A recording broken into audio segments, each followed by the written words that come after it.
a mother of two, is found dead in an abandoned warehouse. There is a shoelace around her neck. This was a savage attack. It's absolutely barbaric. Are those bite marks? This shows a degree of animalistic aggression. There's predators out there in all walks of life. To catch this monster, investigators' only hope is to piece together the victim's romantic life. Is the seat taken? It was not a cut and dried case. Let me out! One clue had to lead to another. No, we're starting to cook on all 8 cylinders.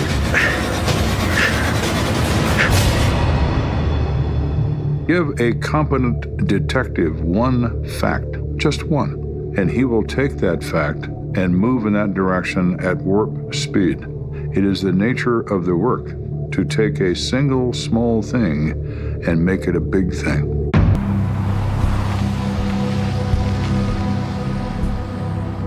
I just finished my junior year in high school, and I was hanging out with my friends. Come on, guys, hurry up. Never said the party was going to be here. We pulled up into a vacant parking lot of a warehouse in the middle of nowhere. Larry, stop whining. Why does it even matter? I assumed just from past parties that I was either going to be in a field, maybe a bonfire with some beer and alcohol, or at somebody's house.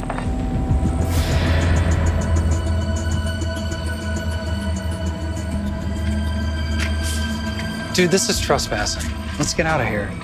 Man, would you chill out? We're already here.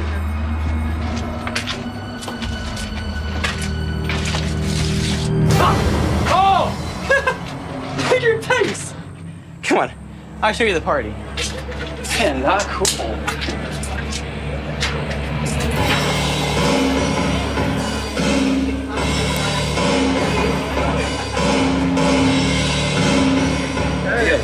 Hey, yeah. I feel some beer.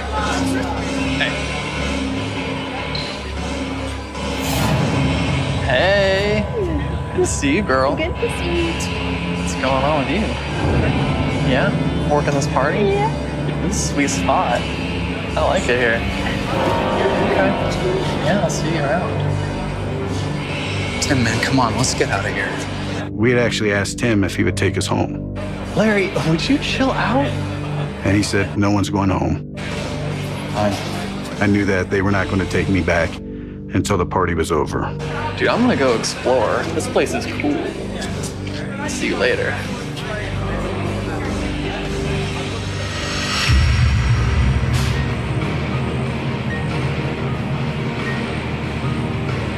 So he's looking around and he sees a pile of insulation. And something caught his eye. He says something twinkled. Haha, very funny. I can see you laying there. And he's thinking maybe it was one of his cohorts playing a game on him. Kids will do that. You can stop playing now. We sort of laughed it off because throughout the evening, people were jumping out of the shadows.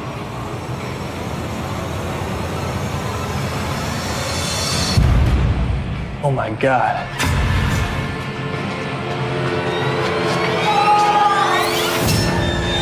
Tim just walked into the area that me and the other people had been drinking and said he had found a dead body. And I looked down and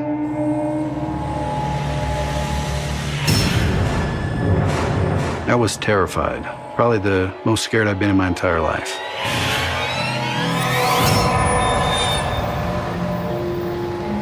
Across town, Sergeant Joe Kenda is working late, finishing up paperwork. At the time, I was a sergeant in the homicide unit. Hey, Sergeant. Yeah, what are you up to tonight? You're not working any murders right now, are you? I said, no, not at the moment. What do you have? We just got a call about a Jane Doe. Found in one of the warehouses out in the foreign trade zone. Drennan Road. Isn't that El Paso County's territory? Yeah, but the phone call came here first, and we're closer, so we're securing the area.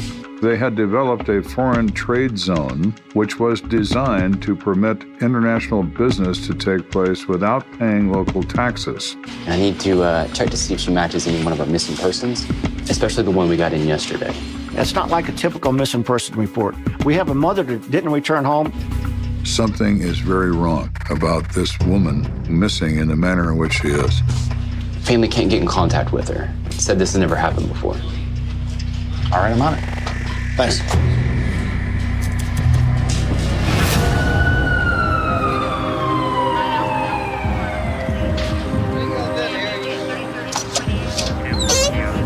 Abandoned buildings always attract the element of society that engages in illegal behavior because they are places where people are not, and thus you are not observable. No one sees you. No one knows you're there. Hey, Sergeant. How you doing? I'm all right. So what do we got? They confirm that this is in fact a Caucasian female in her late 20s or early 30s. A couple of kids found her, buried in some construction debris. Any idea how long she's been there? I'd say at least 48 hours. El Paso detectives are here. All right, thanks. Sir. We're both in the same business. Detective Hastings? Hey, Kenda. How you doing? The cooperation between the two agencies is excellent. What brings you out here? I know it's a long shot, but I wanted to offer assistance in IDing the victim. Let's go take a look. We have a missing persons bureau, so does the sheriff's department. But ours contains many more missing persons than theirs do, because the population of the city is much greater than the population of the county.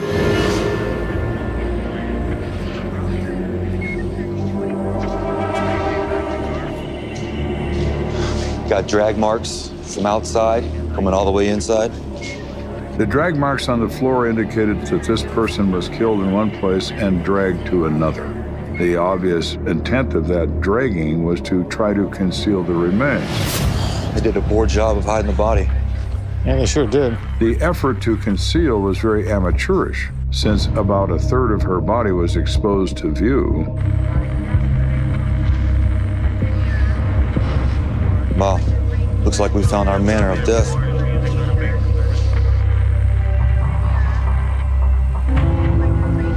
We've got a garrote.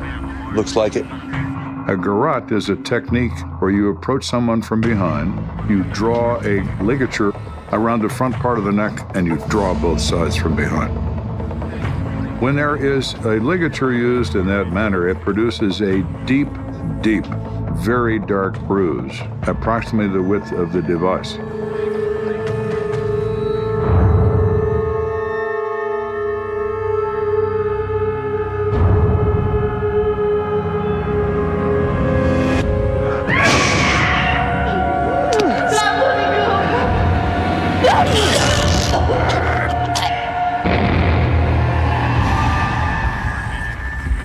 It's a very obvious mark, and it's the same size as the shoelace that's still draped over the shoulders and around the front of the neck.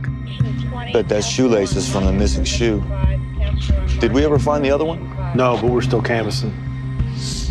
Wouldn't be surprised if this guy was military or ex-military.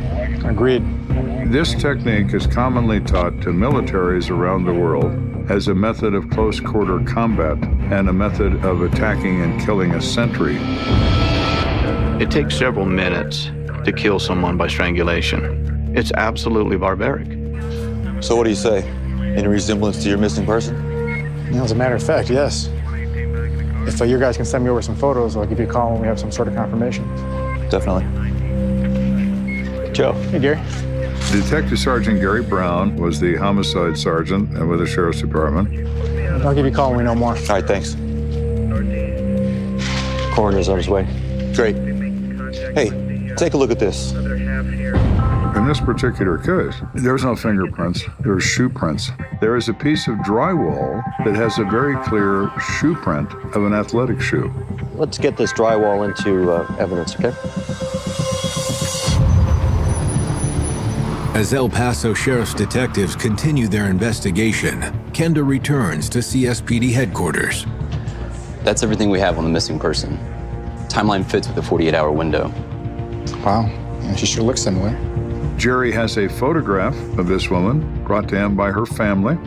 Jan Baker, 41 years old. Yeah, look at this. Last seen wearing blue slacks. This really could be her. Yeah, we're gonna need more. Now, many people look very similar. I've had mothers identify their own sons, and it's not their kid. You can't rely on facial features for identification. Look here, she was a nurse's aide. She had to have a background check to work in a nursing home, so we had fingerprints on file. Let's get these down to the lab, see if they match our Jane Doe. Will do.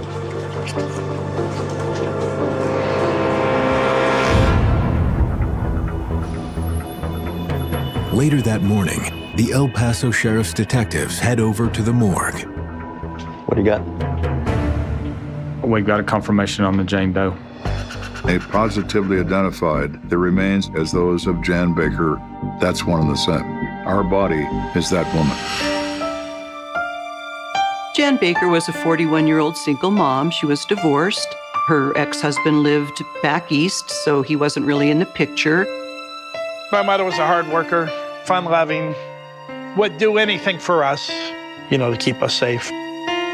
She worked in the medical field. She was trying to make ends meet, raising these 2 teenage sons by herself. The coroner determines that the method of death was ligature strangulation. The autopsy's not completed yet, but take a look at this. Are those bite marks? Yeah, that's right. So this was a savage attack. What kind of a monster would do this to this woman? Somebody's going to pay for this, and I'm going to see to it.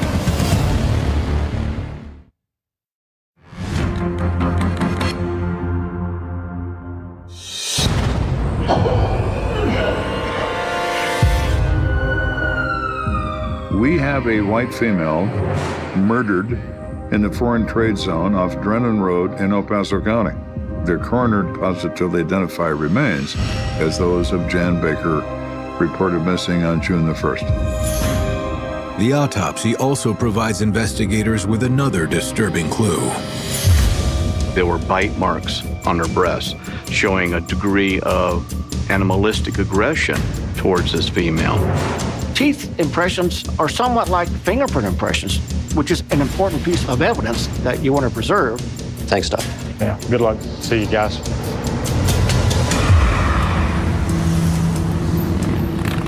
Jan Baker was reported missing by her 2 teenage sons, who she lived with.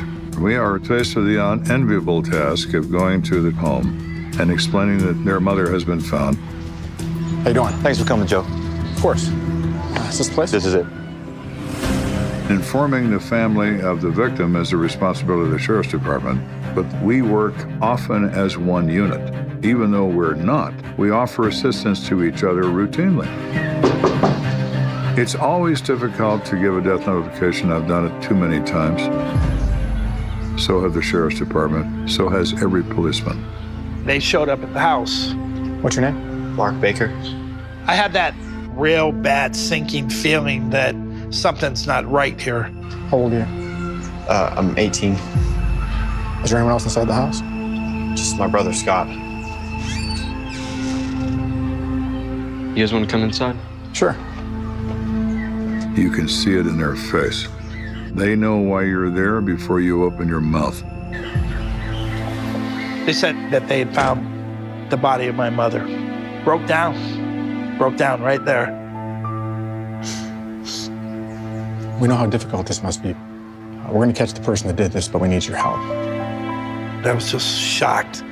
I must have cried for like days and days. When was the last time you saw your mom?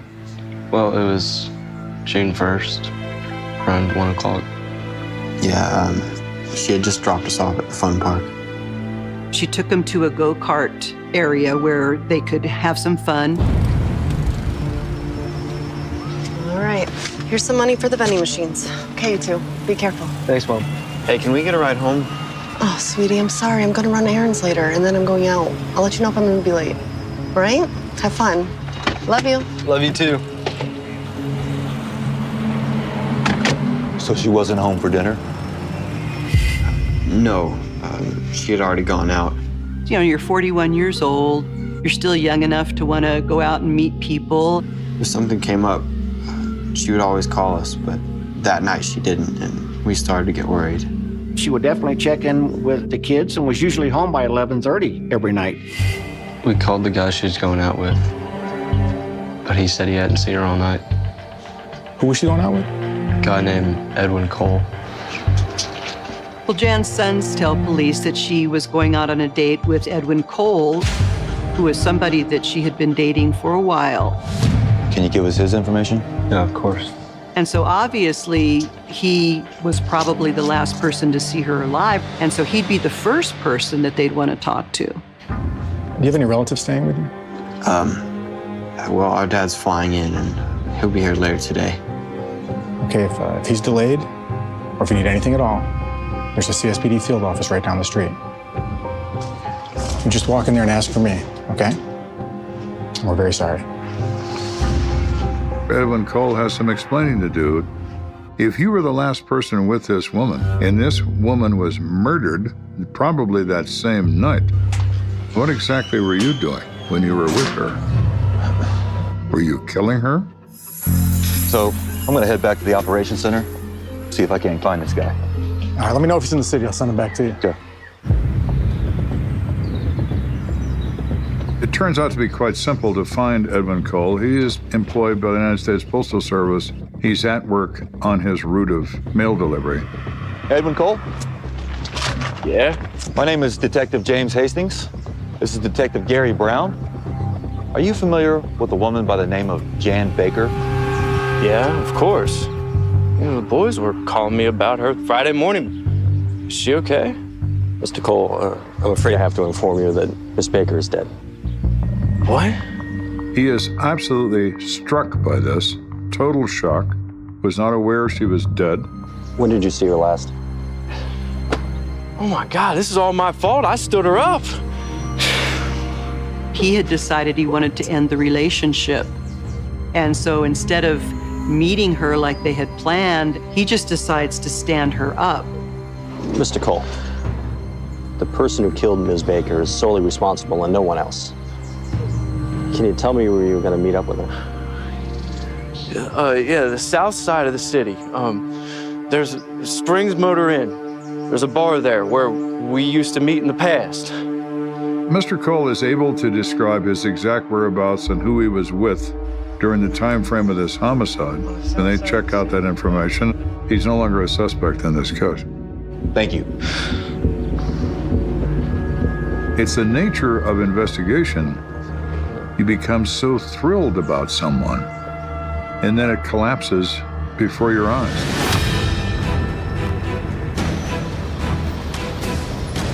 Now, we can go to the Springs Motor Inn and talk to the people that were working in that lounge that night to find out, did Jan show up here? Hey, can I help you? So they make contact with Lisa Johnson, who is the bartender at the Springs Motor Inn. El Paso County Sheriff's Office. Do you recognize this woman? Of course, that's Jan. When was the last time you saw her?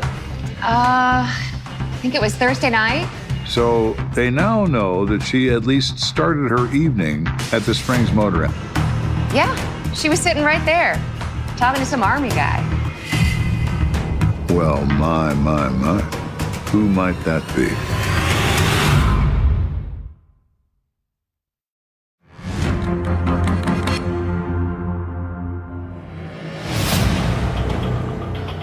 Detectives are investigating the murder of Jan Baker. They have been able to discover her last known location was the Springs Motor Inn motel that had a restaurant bar. And this was close to where Jan Baker lived. El Paso Sheriff's detectives speak with the bartender who was working the night Jan Baker disappeared. That son of a bitch Edwin stood her up. I think she had a few drinks before she was talking to that army guy. Is the seat taken? No, it's not. Can I buy you a drink? She was a lonely woman that had been stood up on a date. She already had a couple of drinks and wanted to talk about what was going on in her life. You have this guy maybe sit down and offer to buy you a drink, and it's like, hey, you know, here's somebody who's being nice to me. And maybe she felt safe because he told her he was in the army. So who is this jerk anyway? Nobody. Just some guy I've been seeing. He doesn't know what he's missing. I'd be willing to go AWOL and to miss a date with someone like you. The bartender remembers him saying to Jan that he was in the process of transferring from Fort Carson to Fort Sill, Oklahoma. What do you say we get out of here? Go have some fun, huh? Sure. Why not? Go. And then they just left. Said they were gonna go bar hopping. Maybe head over to the Red Lion. Is there anything else you can remember about him? The bartender said this individual was probably in his middle 30s and had red hair and a short military haircut. Just your typical Army guy. We get him staying here at the motel all the time. Did he actually say he was staying at the motel? No, I just kind of got that feeling. May we speak with the owner? Of course. He's in the front office. That's another lead. Let's check and see if we have anybody registered that may be associated with the military base out at Fort Carson. In the time that this incident occurred, you had to fill out a registration card. Can I help you, detectives? With your name, your place of employment, your phone number, all kinds of information is required. Someone who was possibly staying here Saturday night is a person of interest in an investigation. I wonder if you see the files from June 1st through the morning of June 2nd. Don't see why not.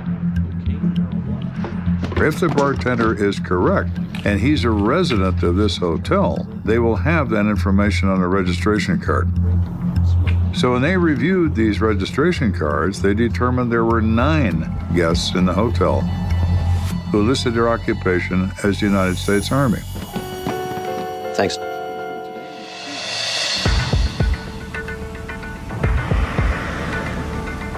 Investigators then went to Fort Carson and met with CID, and that's a Criminal Investigative Command, sort of like the FBI within the U.S. Army.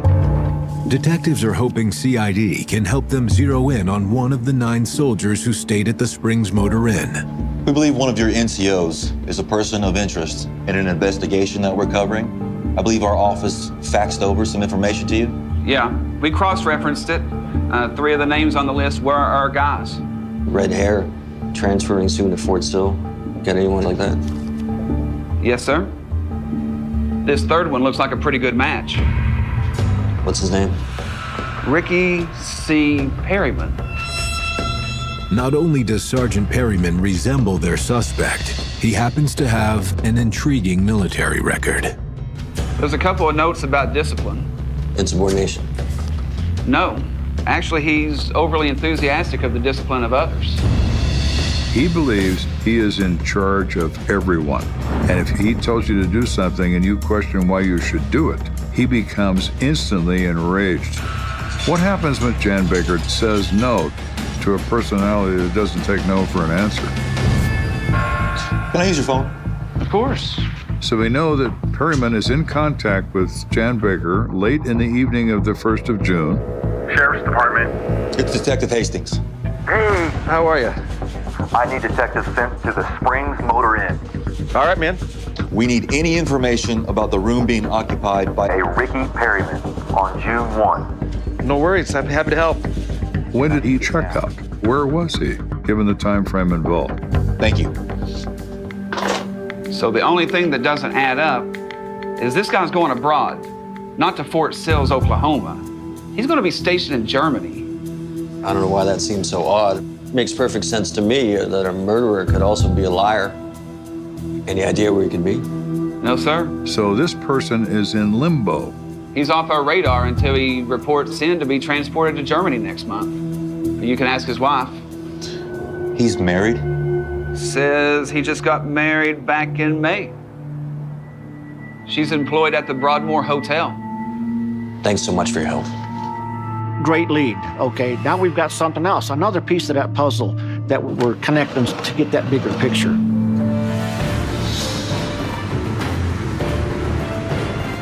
Detectives respond to the Broadmoor Hotel. They make contact with her. Excuse me, are you the wife of Ricky Perryman? Yes, can I help you? Detectives Brown and Hastings from El Paso County Sheriff's Office. Do we have a more private place to speak? Okay. Let me take a break. Well, Mrs. Perryman tells police that between the 2 of them, they have 5 kids through different marriages that they've had or relationships. And actually, they've only been married for about a month. What's this all about? We have reason to believe your husband had some information for us, but we're unable to locate him. Okay. Miss Perriman, can I ask you what happened? Police, when they're interviewing her, start noticing some bruises on her. Ricky and I have been fighting a lot lately. About 5 days ago, we were in the car and he crossed the line. You're supposed to be navigating. Where are we? I'm sorry. I think we were supposed to make a left on Briar. But how can you not know that? It's on the map. I asked you to do one thing. You need to pay attention to what I say to you. I'm the king. Now, you're not going anywhere. Let me out! And then he hit me so hard, and it was over nothing. I just couldn't believe it. And when she said, "Why did you hit me?" his response was, "I am the king." And what does he mean when he says, "I'm the king"? You know, like he's the boss. He's in charge, and I need to obey him. And if she didn't, he would hit her, assault her, and call her names. So already that tells police right there that Ricky Perryman is a violent man. Now, isn't that interesting?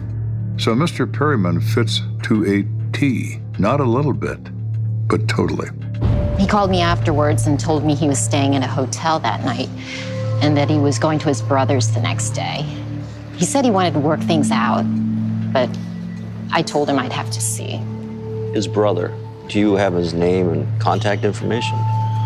I don't even know his brother's name, but he lives in Ricky's hometown in Oklahoma. So he left her in the afternoon of June the 1st. She hadn't seen him since. Where did you say he was going? Lawton, Oklahoma. His brother's there. You know what else is in Lawton, Oklahoma? Lawton, Oklahoma happens to be the location of Fort Sill. And in this particular case, he probably knew he was going to Oklahoma to visit his brother, but he tells Jan Baker, "Oh, I'm going to Fort Sill, Oklahoma, because I'm being transferred out there." Okay, part true, part lie. Thank you, Mr. Perryman. We will be in touch. While Hastings and Brown head back to the sheriff's department, their team is making progress at the Springs Motor Inn. This is the room the gentleman stayed in. Actually, nobody's even been in here since. And how would you describe the state of the room when he checked out? It was like nobody even stayed here. All I had to clean was the bathroom. The detectives at the hotel further determined that someone took a shower, but no one ever went to bed in that room. Are you sure? I'm positive. I didn't even have to make the bed. It was untouched. Okay, thanks for your help. Well, right away you're thinking, he left in quite the hurry to get to Oklahoma. So where was he? Between 10 and 11 and 4 in the morning. He wasn't in bed in that room. Mr. Perryman is in deep trouble.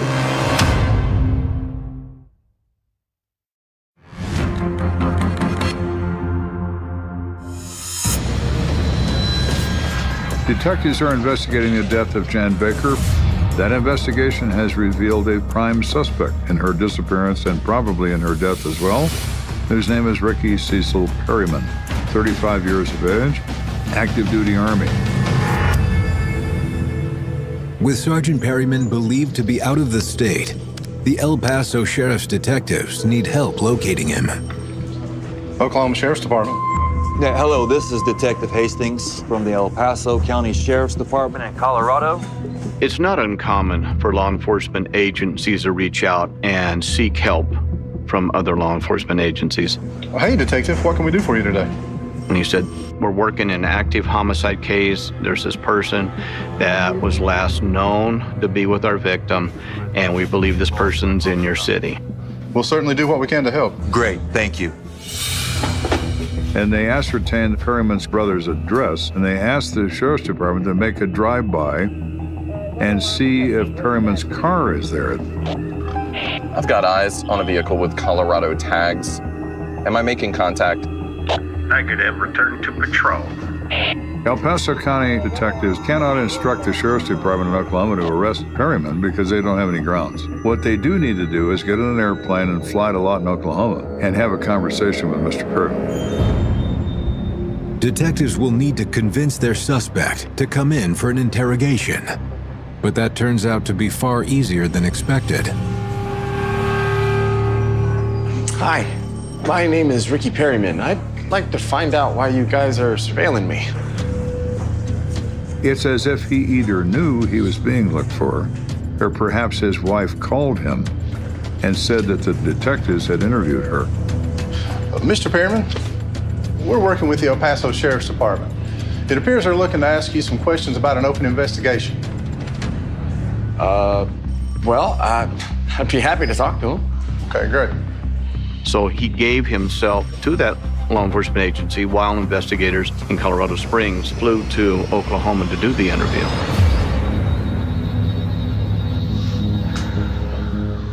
So, Mr. Perryman, you now have an opportunity to explain yourself, and you better be exceptionally good at it, because we have a lot of questions for you. So, what's this all about? Do you recognize this woman? Sure. We hung out at the Motor Springs Inn last Thursday night. We actually went to a couple bars together. The Perryman kept saying, you know, I was lonely, I was fighting with my wife. So yeah, we kissed several times. Did you have sexual relations with that woman? It didn't get that far. Mr. Perryman says he was going to bring her back to the hotel to be with him. Hey, do you want to go get a nightcap? He said when we left the last bar we were in and got out in the parking lot, she just threw up everywhere. Are you okay? I'll be fine. And, you know, that kind of killed the mood, if you know what I mean. And then she said that she was leaving and that she didn't need my help getting home. He left her alone in the parking lot of the Springs Motor Inn, and he went to his room by himself. So you left the hotel and checked out at 4 o'clock in the morning. Kind of early, right? He says, well, I couldn't sleep, I wasn't tired, I took a shower, I just wanted to get a head start in the drive to Oklahoma, so I left, and I drove to Oklahoma from that motel. I think we have a problem, Mr. Perryman. You see, Jan Baker was found murdered, and you were the last person to see her alive. Wait, what? She's dead? It's terrible. Mr. Perryman offers nothing but denial. Her body was found in an abandoned building in the foreign trade zone. What's the foreign trade zone? Detectives already knew that he drove by there every day on his way to work to Fort Carson. So they weren't buying the fact that he didn't know that building even existed. Ricky, if you're willing, would you do some tests for us? Sure. Like what? He's being very cooperative. We want to keep that cooperation going. We want to run some forensic tests. Hair, blood samples. And we'd also like to get impressions of your teeth. You'd be willing to do that for us? Sure, whatever you need. I have nothing to hide. But before they release Perryman, something else catches their eye. He is wearing a pair of pro-wing athletic shoes. Shoes can be examined like fingerprints. Nobody walks the same way. There are different wear patterns on shoes. Are those your only pair of sneakers? Yeah, that's all I've got. Would you mind if we take those back to the lab with us as well? Sure. Whatever you need. Put them in this bag, please. It's not unheard of that a person of interest would be so forthcoming. Ricky Perryman laid a smooth plate out there for everybody to see. This is what happened that evening, and it had nothing to do with the murder. You know, I really hope you guys are writing all this down in your report, that I'm cooperating, that I'm giving you everything you need. Your cooperation will be noted. They ask him where he's going. He says he's going back to his brother's. They inform him they'll be in touch with him as time wears on. While the samples are sent to the labs for testing, the detectives head back to Colorado to wait for the results. The team has high hopes that Sergeant Ricky Perryman's teeth impressions will match the bite marks found on the victim's body. And if it's the same mark, the same everything, then a forensic odontologist could certainly testify that, yes, this person committed this bite.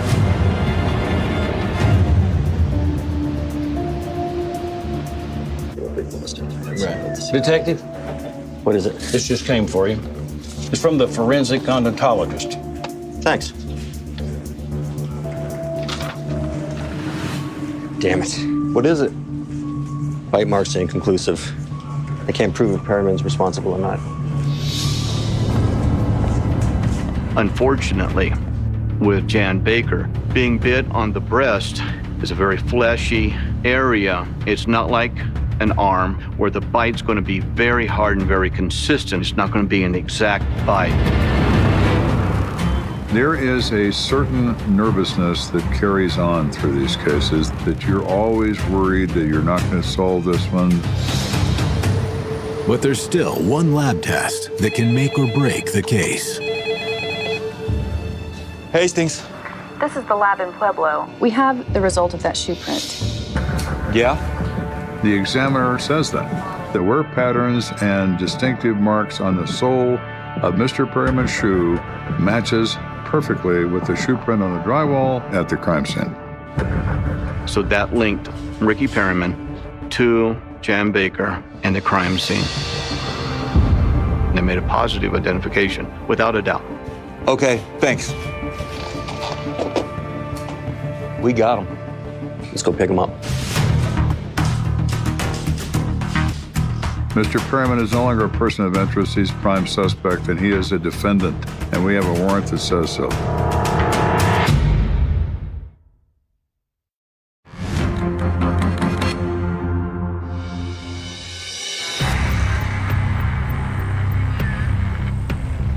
When detectives from the Sheriff's Department discovered the remains of Jan Baker in an abandoned warehouse, they had their work cut out for them. But after a long and intense investigation, That shoe absolutely made that print.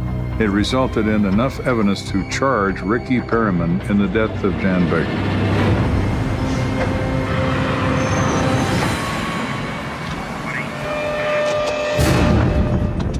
With Sergeant Ricky Perriman now back home in Colorado, the El Paso Sheriff's Office closes in for the arrest.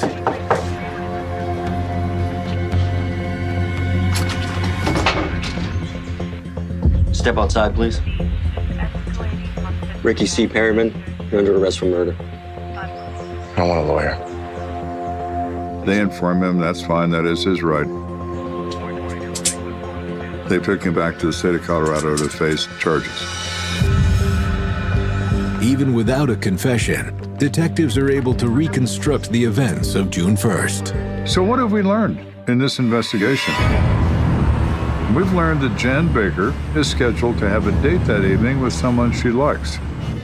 She is unaware of the fact that this individual no longer likes her, and he stands her up on purpose at this bar. Don't worry about Edwin. It was his loss. Yeah, maybe. So here she is, distressed, upset, drinking, and along comes Ricky Cecil Perriman. Is the seat taken? No, it's not. A nice-looking guy, great big guy, much bigger than her. They strike up a friendly conversation, one thing leads to another. Can we get out of here? Go have a little fun? Why not? Let's go. At some point, they leave this establishment, and somehow or other, they wind up together in an abandoned warehouse in the Ford Trade Center on Drennan Road. Place that I drive by on my way to work. Thought we might be able to get some privacy here. At this point, it's my opinion that Mr. Perriman advances toward her sexually. You're really beautiful, you know that? Thanks. Corky, it's been fun, but I got kids at home. They're fine.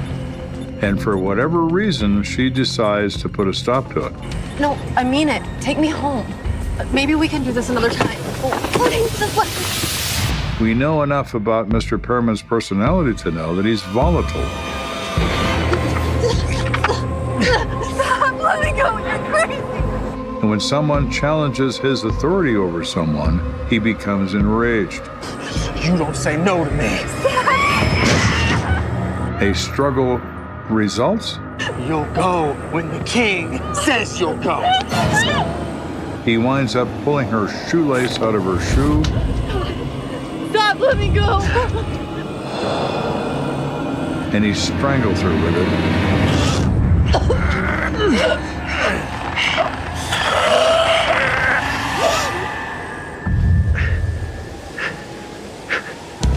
And then drags her body off into a corner in a feeble attempt to hide the body.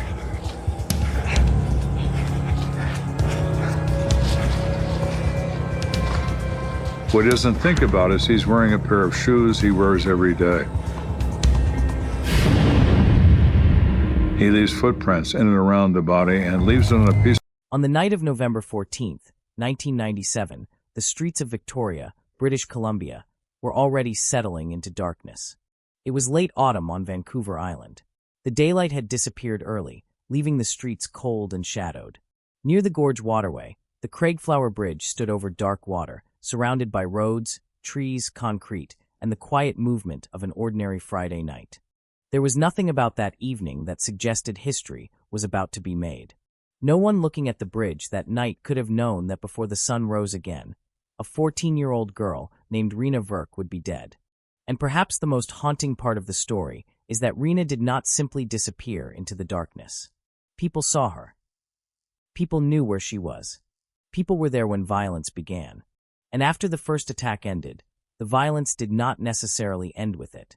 Somewhere in the darkness beneath or near the Craigflower Bridge, the life of a 14-year-old girl was being reduced to a final sequence of moments that would later be reconstructed through witness statements, police interviews, courtroom testimony, and years of legal proceedings. But before Rena became a name in a murder investigation, before her photograph appeared in newspapers, before lawyers argued over the actions and intentions of teenagers in courtrooms, she was simply a girl trying to find her place in the world. She was 14 years old. She had a family. She had fears, frustrations, friendships, conflicts, hopes, and the ordinary uncertainties that come with being young. She was not a headline. She was not a case file. She was Rena. And on that November night, she wanted something that countless teenagers have wanted at some point in their lives. She wanted to belong. That desire would become one of the most painful threads running through the story of her death. Because the people waiting for her near Craigflower Bridge were not strangers in some distant city. They were teenagers, young people from the same community, people living in the same world she did. And somehow, among those young people, a confrontation developed into something far more terrible. The first moments of the attack were brutal. Rena was struck. She was kicked.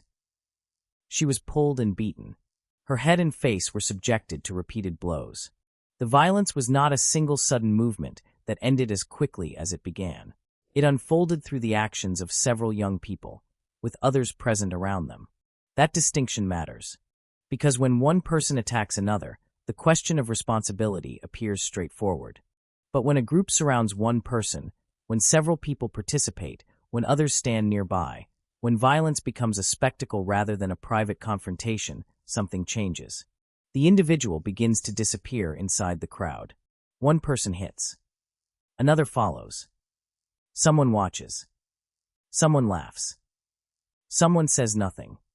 And the line between witnessing violence and becoming part of it can become frighteningly thin. For Rena, that night would eventually become a matter of life and death. But at first, she survived the initial assault. That fact makes the story even more difficult to comprehend. She was still alive. There was still time. The people involved could have walked away and left her there. Someone could have called for help. Someone could have recognized that what had begun as teenage hostility had crossed into something profoundly dangerous. Someone could have stopped.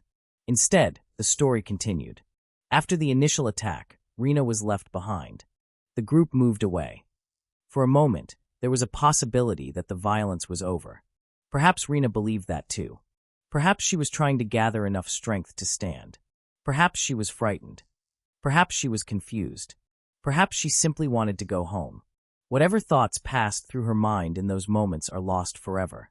What we know is that the night was not finished with her. Some of those involved returned, and the violence began again. The second assault was more than another burst of teenage anger. It became the final stage of a killing, Rena was struck again. She was beaten. And eventually she was strangled. Her body was left near the gorge waterway, close to the bridge where the events had unfolded. Then the people responsible left. The darkness remained. The water continued to move. The bridge remained standing. The city around them continued its ordinary night. And Rena Verk did not go home. For her family, the hours that followed must have carried a completely different kind of silence. A teenager who does not come home creates questions almost immediately. Where is she? Who is she with? Why has she not returned? Will she walk through the door? Those questions would eventually become unbearable. By the morning of November 15th, the search for Rena would have a terrible answer. Her body was discovered near Craigflower Bridge. She was 14 years old. The discovery transformed what might initially have appeared to be a missing teenager case into a homicide investigation. Investigators now had to reconstruct an invisible map of the previous night. Where had Rena gone? Who had she met? Who had last seen her alive? What had happened beneath the bridge? Who had attacked her? Who had watched? Who had left? And most importantly, who had continued the violence after there was already an opportunity to stop? Those questions would lead investigators toward a group of teenagers and eventually toward two names that would dominate the case for years. Kelly Ellard, Warren Glowatsky. At the time, they were teenagers themselves. Ellard was 15. Glowatsky was 16. Their ages would become an important part of the legal story that followed, because the Canadian justice system treats young offenders differently from adults. But before the courtroom arguments about punishment, responsibility, intent, and rehabilitation, investigators had to determine exactly what had happened that night. And that meant listening to teenagers tell stories about other teenagers. Stories that did not always emerge all at once. Stories that had to be tested against one another. Stories shaped by fear, loyalty, guilt, denial, and the possibility of consequences. The investigation would eventually reveal that this was not a simple confrontation between two people. There had been a group. There had been witnesses. There had been violence. And there had been a young girl at the center of it. That is what makes the Rena Verk case so disturbing. It is not merely a story about one person deciding to kill. It is a story about escalation. It is about what can happen when resentment becomes humiliation, when humiliation becomes violence, and when violence becomes normalized by the presence of other people. It raises a question that is uncomfortable precisely because it does not belong only to the world of murder investigations. How does a group of teenagers reach the point where a 14-year-old girl can be beaten in front of them, and the situation does not immediately stop? The answer cannot be found in one simple explanation. There were personal conflicts. There were relationships between young people that had already become strained. There were accusations and resentment. There were social divisions. There was the complicated desire to be accepted by peers. And there was the psychology of a group where individual choices can become distorted by the behavior of everyone else. For a teenager, belonging can feel like survival. Being rejected can feel like humiliation. Being laughed at can feel unbearable. And in the wrong circumstances, the desire to prove loyalty to a group can overpower the quiet voice inside a person telling them that something has gone too far. That does not excuse what happened to Rena. It makes understanding it more urgent. Because understanding is not the same as forgiveness. To understand how violence escalated is not to lessen the responsibility of those who participated. It is to examine the chain of decisions that led to a 14-year-old girl lying dead beside the water. The tragedy of Rena's story is also that the warning signs did not begin beneath the bridge. The night of November 14th was the final chapter of a much longer story. Rena had experienced difficulties in her relationships with other teenagers. She had struggled with fitting in. She had conflicts. She was not always easy to understand, and her life had its own complications. But those imperfections matter because they remind us of something essential. Victims do not need to be perfect before their lives deserve protection. Rena did not need to be popular. She did not need to make every correct decision. She did not need to be liked by everyone. She was 14. That should have been enough. Instead, the people around her turned conflict into punishment, and punishment into violence, and violence into death. Years later, the legal proceedings surrounding her murder would force courts to examine precisely what each person had done, who had participated directly, who had encouraged the violence, who had intended what did each person know? What happened during the first assault? What happened after the group initially separated? And who was responsible for the final acts that caused Rena's death? Those questions would produce trials, convictions, appeals, and retrials. But no courtroom could reconstruct the one thing that mattered most: the possibility of another ending, a different decision. A teenager walking away, a friend saying enough, a witness making a phone call, a hand reaching down to help, a door opening somewhere nearby, a car stopping, a police officer arriving before the final moments. There were countless possible points at which the story might have changed. None of them did. Instead, Rena's final journey ended beside the Gorge Waterway. And the next morning, the city woke to a discovery that would eventually become one of the most notorious youth murder cases in Canadian history. For the investigators who arrived at the scene, the bridge was no longer simply a bridge. It had become the last known location in the life of a 14-year-old girl. Every detail mattered. Every footprint. Every statement. Every contradiction. Every teenager who had been there. Every person who knew something. The police would begin with the physical evidence, but the heart of the investigation would soon become human testimony.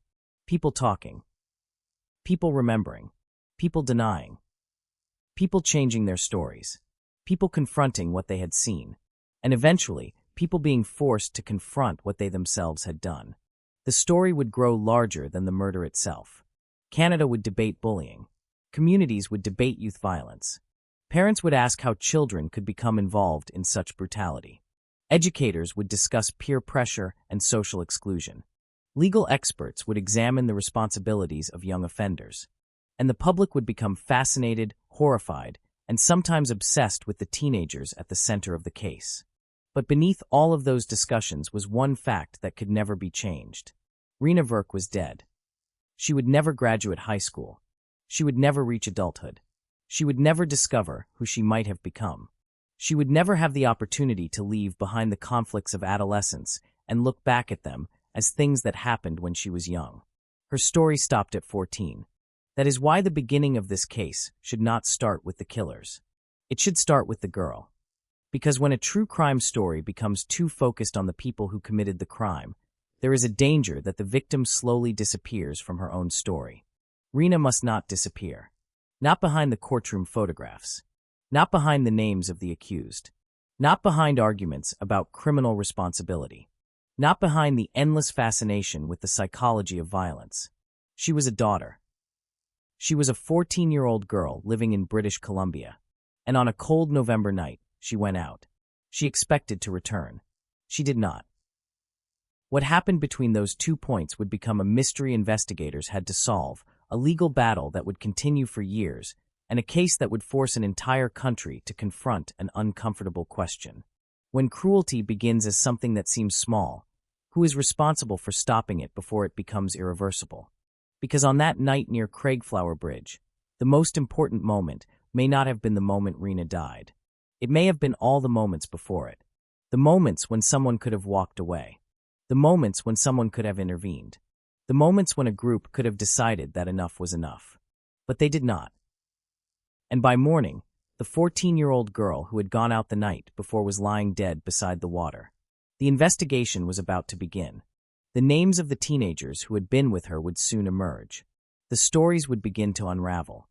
And inside those stories would be the answer to one of the most haunting questions in the case of Rena Verk. Not simply who killed her, but how did so many young people become part of the chain of events that allowed a 14-year-old girl to die alone in the darkness? Before Rena Verk became the subject of a murder investigation, before her name became known across Canada, before newspapers and courtrooms reduced the final months of her life into fragments of testimony, she was simply a 14-year-old girl trying to navigate the difficult territory between childhood and adulthood. 14 is an age of contradictions. You are old enough to believe you understand the world, but young enough to still be learning how cruel that world can be. You can want independence while still needing reassurance.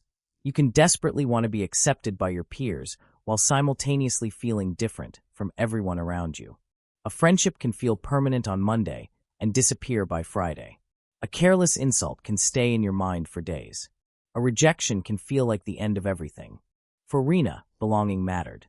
Her life was not without difficulties. She had experienced conflict within her family and difficulties in her relationships with other young people. She had struggled with behavior and with the expectations placed upon her. There were times when she found herself on the outside of social circles, looking in. And that is where the story becomes more complicated. Because Rena was not simply a helpless stranger who happened to cross paths with a group of violent teenagers. She knew some of them. There were existing tensions. There were personal disagreements. There were accusations and resentments that had developed before that November night. The people around her had their own opinions about her. Some liked her. Some disliked her. Some were angry with her. Some may have seen her as difficult. But none of those things explain what happened to her. They only explain the environment in which the final confrontation developed. It is easy, years after a tragedy, to look backward and arrange a person's life into neat categories. The troubled girl. The unpopular girl. The rebellious girl.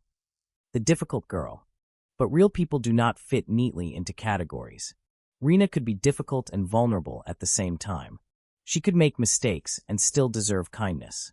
She could argue with people and still deserve to go home alive. She could want attention and still deserve protection. She could make decisions that others considered foolish and still be 14 years old. That distinction matters. Because once a victim is dead, people often search for explanations that make the tragedy feel predictable. They want to believe there must have been a reason, a warning, a mistake, a choice that made the outcome inevitable. But death does not become inevitable simply because a person was imperfect. Rena was still a child, and on November 14, 1997, she left home without knowing that she was walking toward the final hours of her life. The exact emotional landscape inside her mind that evening can never be completely recovered. No surviving witness can tell us every thought she had. No police report can record every fear that passed through her. No courtroom transcript can reproduce the private moment when she realized that the people around her were no longer simply arguing with her. They were hurting her. That is one of the cruelest limitations of the case. We can reconstruct actions. We can establish timelines. We can compare testimony. We can examine physical evidence. But we cannot enter Rena's mind during her final moments. We cannot hear her thoughts. We cannot know what she wanted to say. And we cannot know whether, during the final minutes of her life, she still believed someone would help her. Perhaps that is why the setting matters so much. The Craigflower Bridge was not a place designed for tragedy. It was simply part of the landscape. A bridge over water. Roads passing through the area. Trees and darkness surrounding the waterway. A place people could pass without giving it a second thought. But on that night, the ordinary environment became the backdrop for something extraordinary and terrible. The contrast is difficult to escape. The world did not stop because Rena's life was ending. Traffic continued elsewhere. Lights remained on in houses. Families went about their evenings. Teenagers talked to friends. Parents expected their children to come home. People went to sleep without knowing that a 14-year-old girl was fighting for her life only a short distance away. That is how violence often exists. Not in a world separated from ordinary life, but directly inside it. The people involved were not characters from some distant underworld. They were teenagers. They had families. They had schools. They had friendships. They had ordinary routines. And that makes the case harder to understand, not easier. There was no supernatural force pushing them toward violence. There was no obvious boundary separating their lives from everyone else's. There were simply choices, one after another. A confrontation. A strike. Another strike. More people joining. Someone watching. Someone failing to stop it. A group leaving. Some returning. And eventually, the final act that ended Rena's life. When people later tried to understand why the killing happened, they would focus heavily on the relationships between the teenagers. Who had been angry with Rena? Why had the conflict begun? Was there an earlier incident that triggered the confrontation?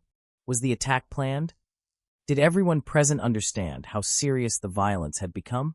Did some people participate because others were doing it? Did some remain silent because they were afraid? These questions would become important in the investigation and in the courtroom. But there was another question beneath all of them.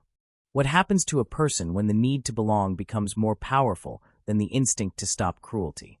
Psychologists and criminologists have spent decades examining the power of groups. A person standing alone may hesitate before committing an act of violence. Place that person inside a crowd, and the psychological calculation can change. Responsibility can become blurred. Fear of rejection can become stronger. A person may look around and see others participating, and that participation can create a dangerous illusion. If everyone else is doing it, perhaps it cannot be that wrong. If nobody is stopping it, perhaps it has not gone too far. If someone else is responsible, perhaps I am not. That is how accountability can disappear inside a group. But Rena's death demonstrates the terrible consequence of that disappearance. Because there was no crowd large enough to absorb responsibility when the night was over. There was one dead girl.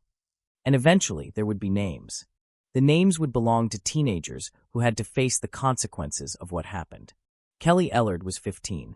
Warren Glowatsky was 16. Their ages would remain central to the legal story.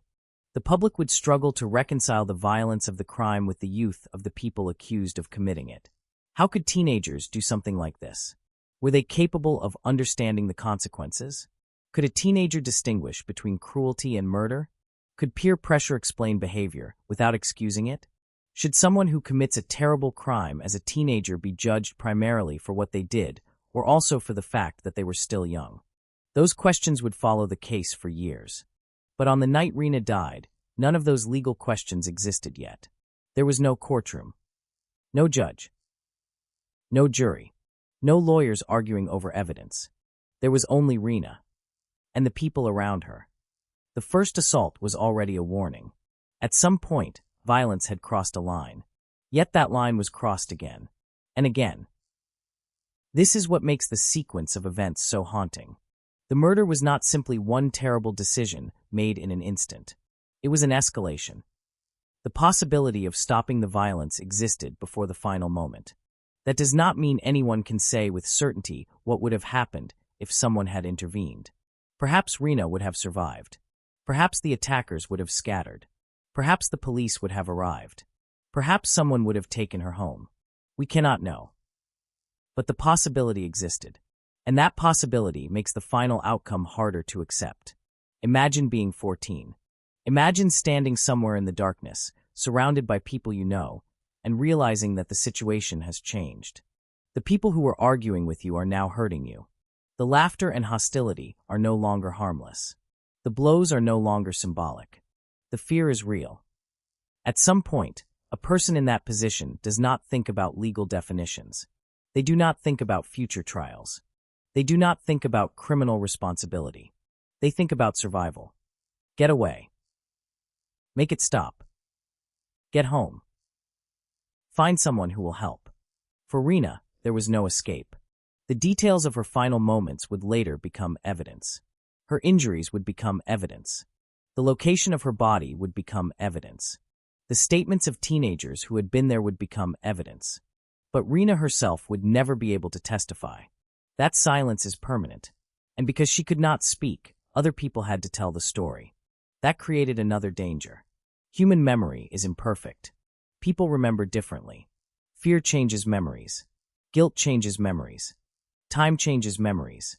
And when a person knows that telling the truth may expose them to punishment, the difference between what happened and what they are willing to admit can become enormous. Investigators would have to navigate that maze. They would speak with teenagers who had been connected to Rena. They would ask questions. They would compare answers. They would look for inconsistencies. And slowly, the final night of Rena's life would begin to emerge. But before the police could build a case, before prosecutors could stand in court, before judges would eventually determine legal responsibility, there was something much simpler. A family had lost a daughter. A 14-year-old girl who had left home was not coming back. There is a particular cruelty in the phrase, last seen alive. It sounds clinical. A time. A place. A fact. But behind those words is an entire life. The last person who saw Rena alive was not merely witnessing a moment in a police timeline. They were seeing a girl who still had a future. A girl who could still laugh. A girl who could still change. A girl who could still become someone the world had never met. Then came the final night, and everything stopped. For the public, Rena's story would eventually become about murder. For investigators, it would become a case to solve. For prosecutors, it would become a case to prove. For the accused, it would become a legal battle that would shape the rest of their lives. For Canada, it would become a story about youth violence and bullying. But for the people who loved Rena, it would always be more personal. It would be about the empty space left behind, the unanswered questions, the memories that no longer had a future, the ordinary things that suddenly became painful. A photograph, a room, a piece of clothing, a familiar expression, a voice that would never again come from the next room. Those are the things that disappear from official timelines. Court records tell us when something happened. They tell us what evidence was presented. They tell us what a witness said. They tell us what verdict was reached. But they cannot fully describe what it means for a family to lose a 14-year-old daughter. And they cannot explain the silence that follows. That silence would surround Rena's family after November 15th. Meanwhile, investigators were beginning to pull at the threads of the case. They would discover that the girl found near the water had not been alone. There had been other teenagers. There had been a gathering. There had been an assault. There had been witnesses. And among those witnesses were people who knew far more than they initially wanted to reveal. The truth was already there. It was scattered across memories, conversations, fear, guilt, and conflicting accounts. The investigators simply had to find it. And that would take them into a world where the people who might know the truth were barely older than Rena herself. Teenagers questioning teenagers. Teenagers protecting teenagers. Teenagers accusing one another. Teenagers trying to explain why they were there. And eventually, teenagers being forced to confront the consequences of a night that none of them could undo. The case would become one of the most widely discussed murders involving young offenders in Canadian history. But before the legal arguments, before the verdicts, before the years of appeals, there was a bridge. There was dark water below it. There was a 14-year-old girl. And there was a night that began like an ordinary November evening and ended with a life extinguished. Rena Verk had wanted to belong. She wanted friendship. She wanted acceptance. She wanted to be seen. Instead, on that night, she became the target of a group. And after the violence ended, the world would know her by the name written in a police report. Rena Verk, 14 years old, found dead near Craigflower Bridge. But that name was never meant to belong to a murder case. It belonged to a girl who should have had decades ahead of her. And as the investigation began, one question would rise above all the others. Who was responsible for what happened to Rena? The answer would not come easily. It would take investigators into the lives of teenagers who had been with her that night. It would expose relationships, conflicts, secrets, and shifting stories. It would eventually lead to courtrooms where lawyers would argue over what happened during those final hours. And it would force the public to confront something deeply uncomfortable. Sometimes the most frightening crimes do not begin with strangers. They begin with people who know each other. They begin with insults, with resentment, with humiliation, with the desire to prove something, with a group standing around a single person, and with one decision after another to let the violence continue. On November 14, 1997, Rena Verk was still alive when the first attack ended. That means the story was not finished at that point. There was still a chance. Then someone came back. And after that, there was no way home. The next morning, the water beside Craigflower Bridge carried on as it always had. But Rena's life had ended. The investigation would now begin to ask what happened in the darkness. And the deeper investigators went, the more disturbing the truth would become. There are nights that disappear into memory almost as soon as they are over. A Friday night in November.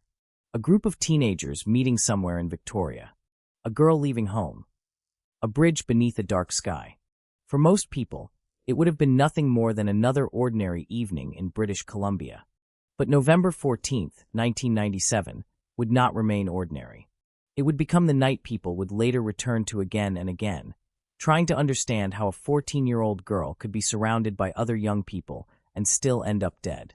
The difficulty in telling Rena Verk's story is that the final violence was so extreme that it can overshadow everything that came before it. The public remembers the beating. The bridge. The water. The teenagers. The murder. But Rena's life was much larger than the final hours of it. She was born on January 10, 1983. By the time she was 14, she had already lived through the complicated years of childhood and was approaching the uncertain threshold of adolescence. Like many teenagers, she was trying to figure out who she was and where she belonged. But Rena's path was not easy. Her relationships with family and peers could be complicated. She experienced conflicts.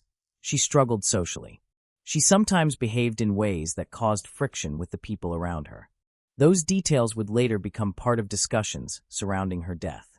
Some people would look at her behavior and try to understand why she had become involved with certain teenagers.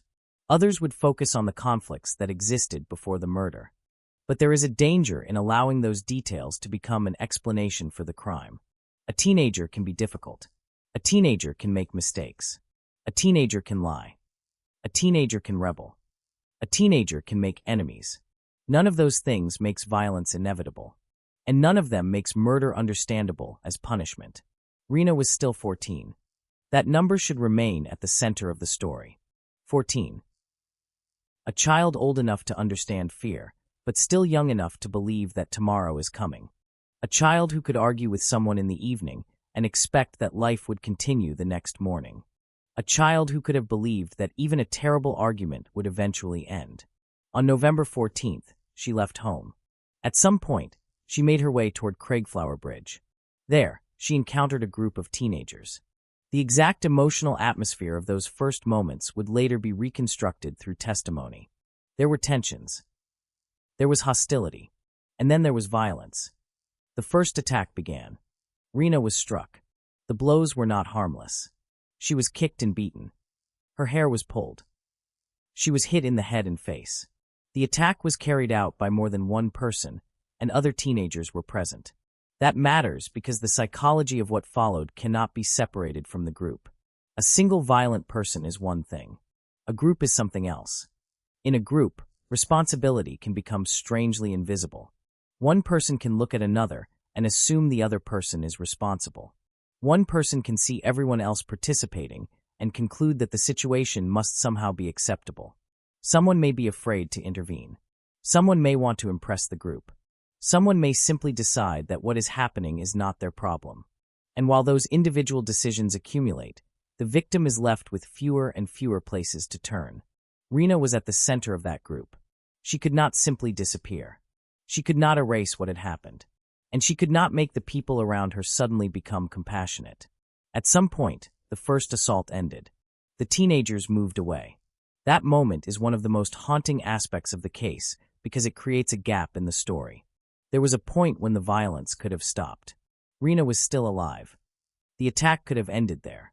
She might have been injured, frightened, humiliated, and traumatized, but alive. There could have been another chapter. There could have been a hospital. There could have been police questions. There could have been angry parents. There could have been consequences. There could have been a future. Instead, some of those involved returned. The violence began again. And this time, the consequences would be permanent. The second assault was not merely a continuation of teenage hostility. It became the final stage of Rena's life. She was beaten again. The violence focused on her body and head. And eventually, she was strangled.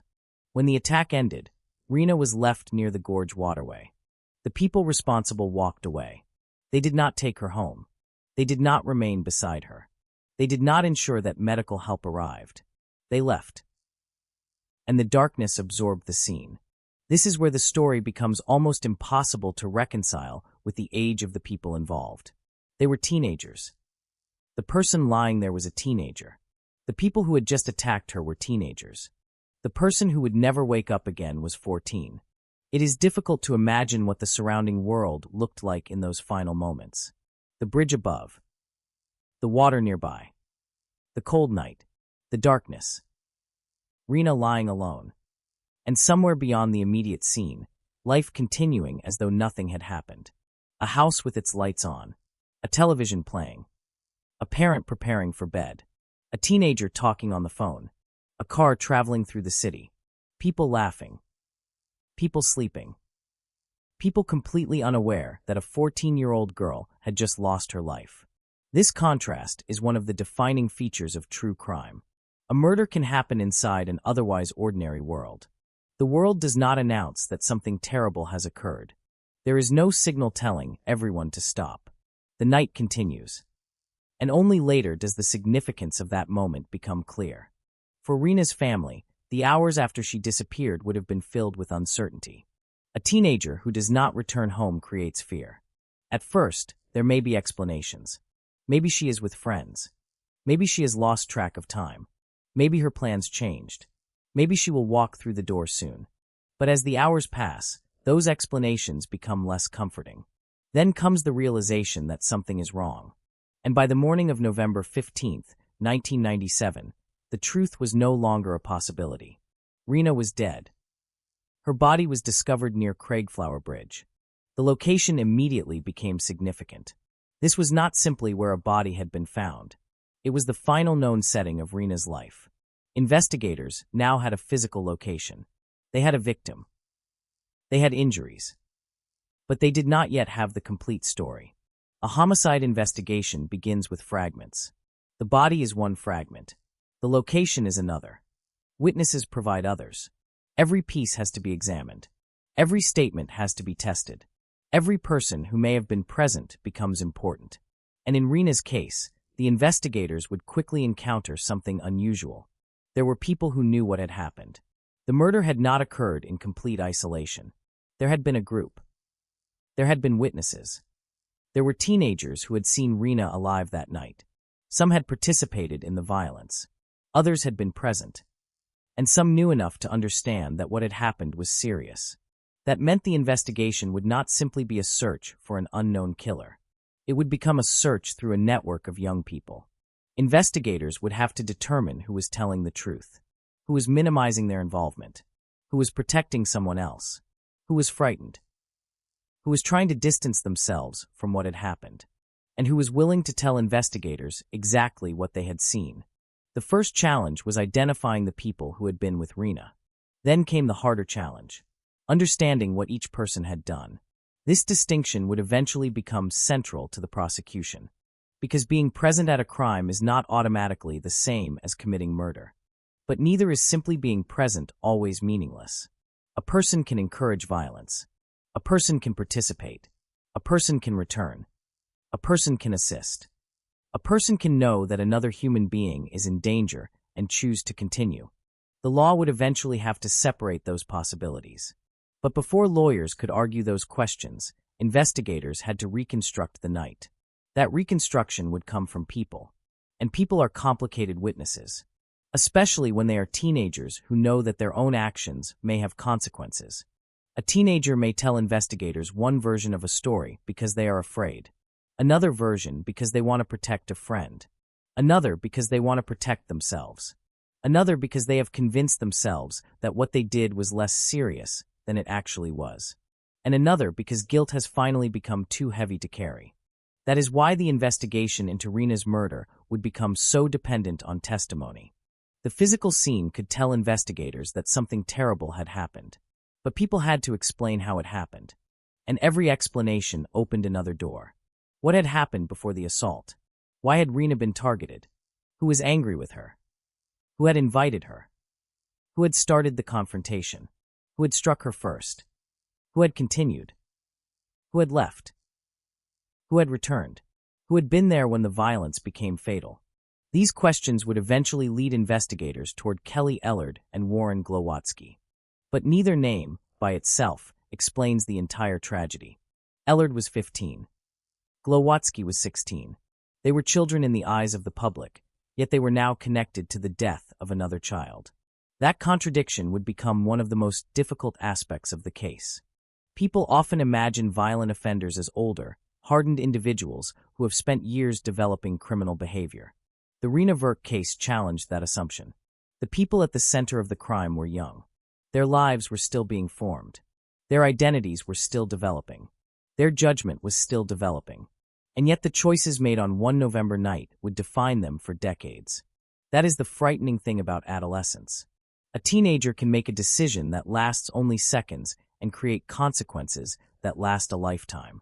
The person who throws the first punch cannot take that punch back. The person who joins cannot unjoin. The person who watches cannot erase what they saw. And the person who leaves cannot return to the moment before everything happened. The night becomes fixed. The sequence becomes permanent. And the victim cannot change the ending. For Rena, there would be no opportunity to grow older and understand what had happened. No chance to reconcile with people. No chance to tell her own side of the story. No chance to become an adult and look back on the confusion of adolescence. Her life ended before she could discover who she would become. That is why the investigation into her death was never simply an investigation into a crime scene. It was an attempt to recover the final story of a life from people who had survived it. The investigators had to speak for someone who could no longer speak. And the closer they came to the truth, the more disturbing the story became. Because the evidence would show that this was not an isolated burst of violence.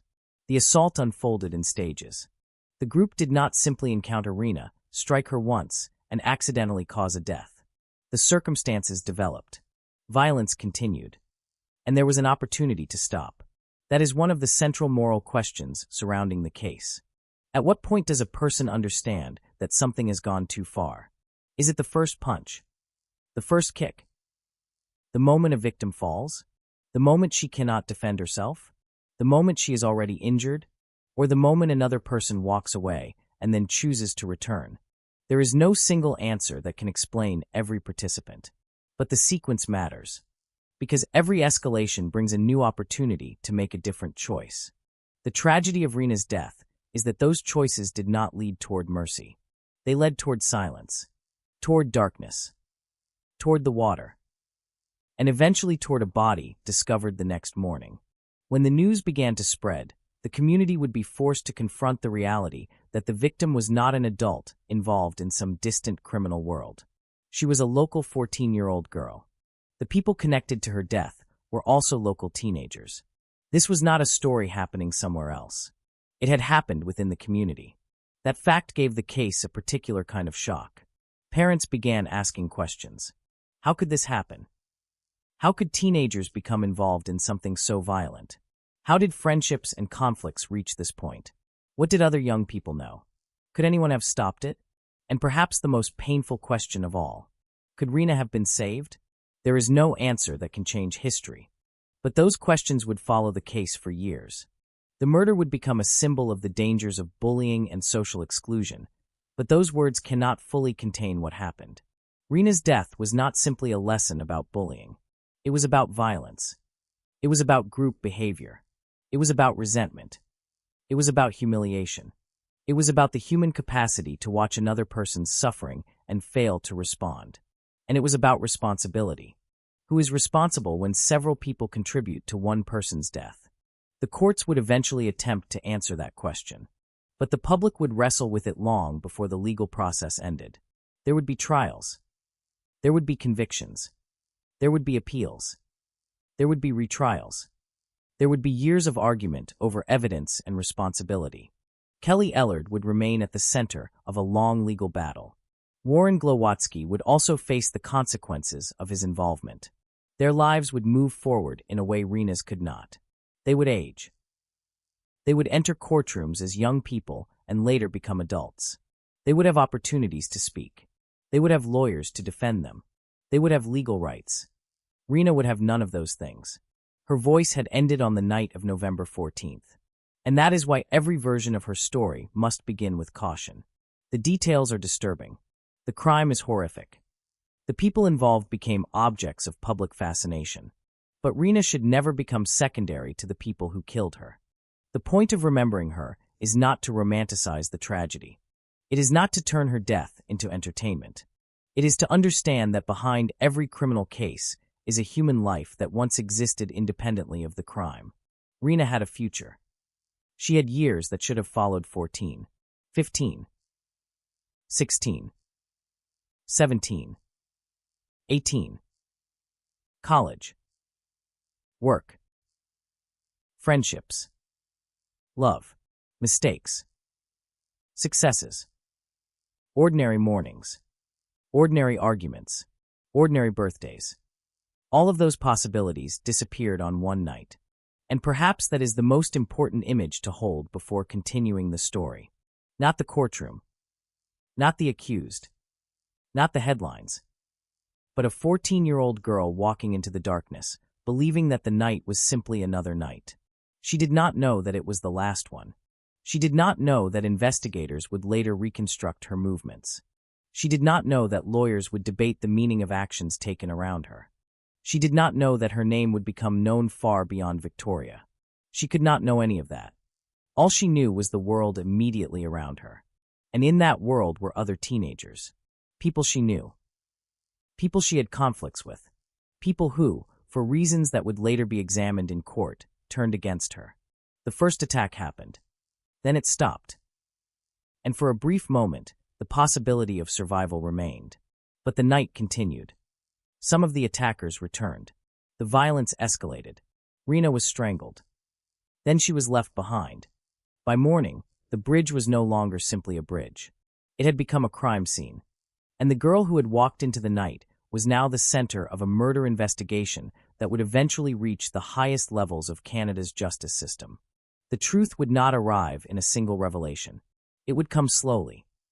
A statement here. A contradiction there. A name. A memory. A confession. A denial. A piece of evidence. And then another.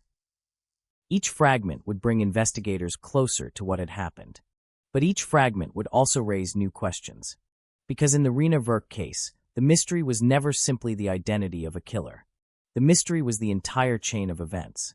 How did a group of teenagers move from conflict to violence? Why was Rena targeted? Why did the first assault not end the night? Why did some people return?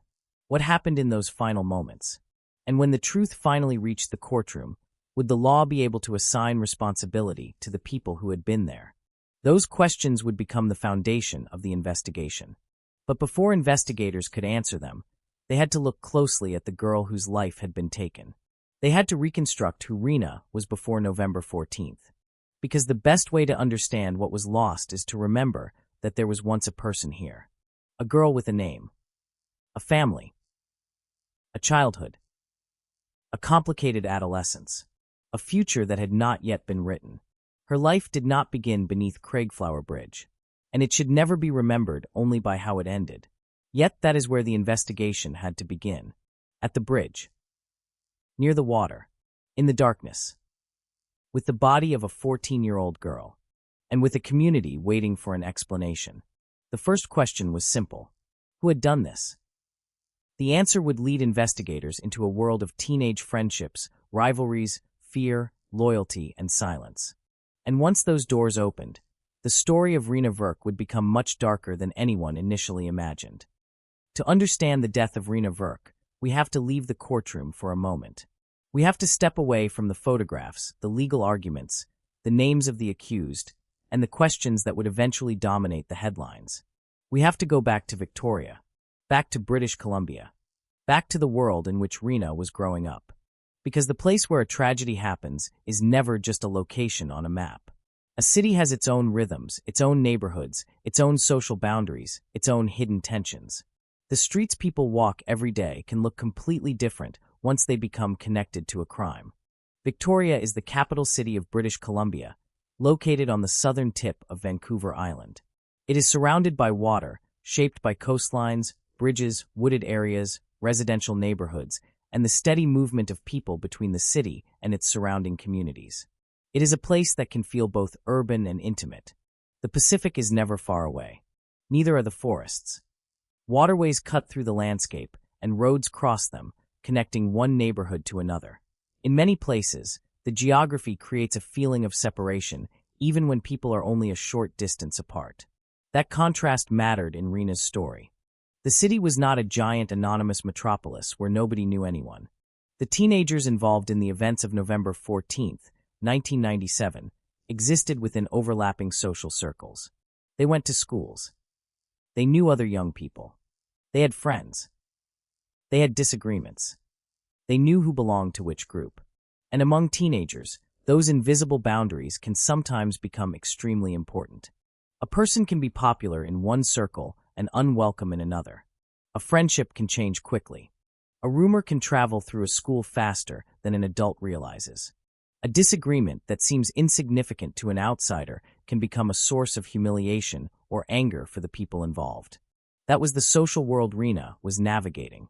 She was not simply living in a physical environment. She was living inside a network of relationships. And relationships can be complicated, especially at 14. At that age, identity is still being formed.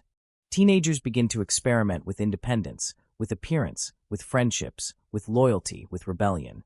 They want to make their own decisions, but they remain intensely aware of what other people think. The approval of a friend can feel enormous. The rejection of a group can feel devastating. A teenager may walk into a room and immediately notice who is talking to whom, who is laughing, who is being ignored, who is welcome, who is not, who has suddenly become the subject of conversation, and who is standing alone. For someone like Rena, who had experienced difficulties fitting into social circles, those distinctions could carry particular weight. This is important because the story of her murder cannot be separated from the social environment surrounding her. But the environment did not cause her death by itself. The choices made by individuals did. The existence of peer pressure does not erase responsibility. The existence of conflict does not justify violence. The existence of teenage cruelty does not make murder inevitable. Those distinctions would become increasingly important as the investigation unfolded. In 1997, the world was also very different from the one teenagers know today. There were no smartphones in everyone's hands. There were no social media platforms constantly documenting friendships, arguments, insults, or private conflicts. There were no instant messages appearing on screens at all hours of the day. If a teenager wanted to know where a friend was, they might have to call a home telephone. If they wanted to meet someone, they made plans in advance. If they wanted to spread a rumor, they depended on conversations, school hallways, telephone calls, and face-to-face encounters. That does not mean teenage social life was simpler. It simply moved differently. Information traveled through people. And people remembered who had said what, who had done what, who had betrayed whom, who was friends with whom. Those networks could become powerful. They could create belonging. They could also create exclusion. And exclusion is one of the recurring themes in the story of Rena Verk. To understand why the case became so deeply associated with bullying and youth violence, it is necessary to understand the difference between ordinary teenage conflict and sustained social hostility. Teenagers argue. They fall out. They say cruel things. Friendships end. People make mistakes. None of those things automatically produces violence. But when conflict becomes connected to humiliation, group identity, and the desire to dominate another person, the situation can change. A person is no longer simply someone you disagree with. They become someone you want other people to dislike. Someone you want to punish. Someone whose humiliation becomes entertainment. That shift can be dangerous. And in Rena's case, the danger eventually became fatal. The geography of Victoria also played an important role in the emotional atmosphere of the story. Water is everywhere in the region. The coastline, the inlets, the waterways, the bridges, the trees, and the darkness can create an almost cinematic environment. But on a November evening, the beauty of the landscape can become something else. The days are shorter. Darkness arrives earlier. The temperature drops. The natural environment becomes quieter.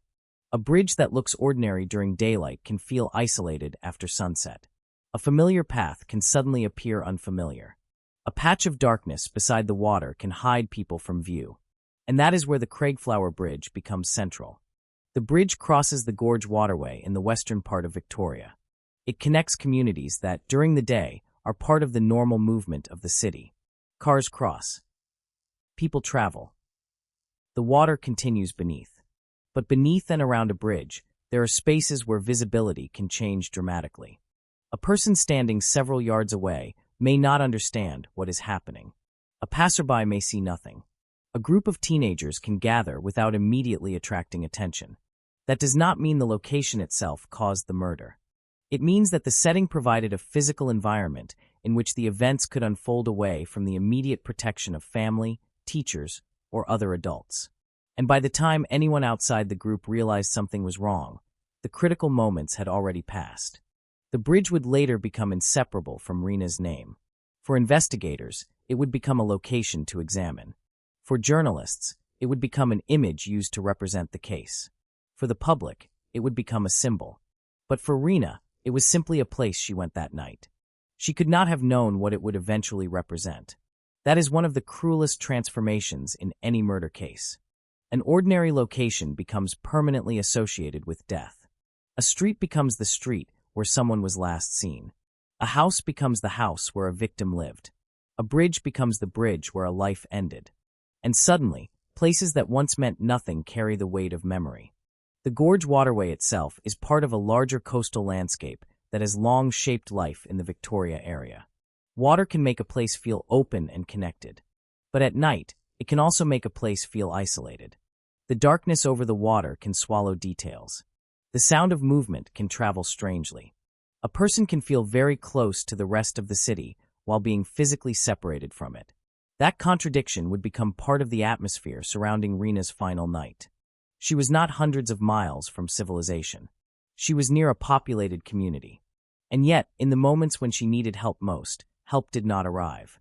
That fact would become one of the enduring questions surrounding the case. How could something so violent happen in a community without someone intervening? The answer begins with the fact that not everyone understands what is happening at the same time. A group of teenagers can be hidden from passing adults.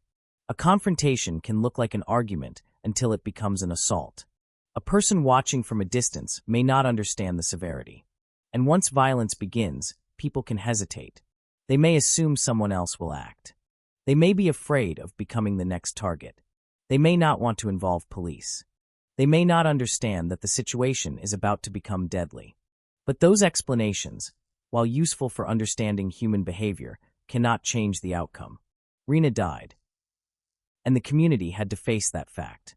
To understand the shock, it is important to remember how young everyone was. Rena was 14. Kelly Ellard was 15. Warren Glowatsky was 16. These were not hardened adults with decades of criminal experience behind them. They were teenagers living in the same broad social world. That made the case especially disturbing to the public. People naturally associate adolescence with possibility. Teenagers are supposed to have time. Time to mature. Time to make mistakes. Time to learn from them. Time to become adults. But in this case, one teenager lost her entire future, while other teenagers found themselves facing the consequences of decisions that would define their own futures. The legal system would eventually have to confront that contradiction. How should society respond when a young person commits an extraordinarily serious crime?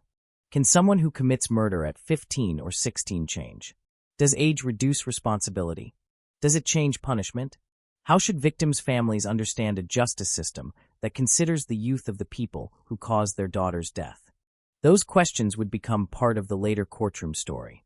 But in 1997, those questions were still waiting in the future. At the beginning, there was simply an investigation. And the investigation began in a city that had just learned something terrible about itself. The murder of a 14-year-old girl was not an abstract event. It happened in a community. People knew the victim. People knew the teenagers connected to the case. Rumors would spread. Questions would circulate. Some people would know pieces of the story before the public knew the full truth. That is another feature of close communities.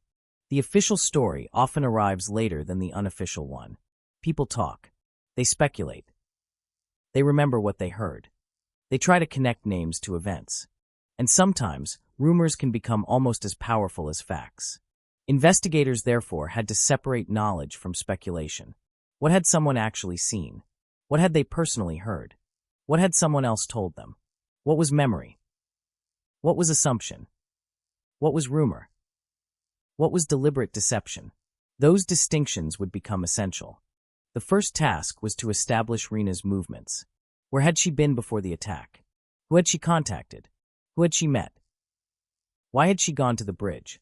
Who was waiting there? What had been said? And what had caused the confrontation to turn violent? The answers would gradually bring the investigators deeper into the social world of Victoria's teenagers.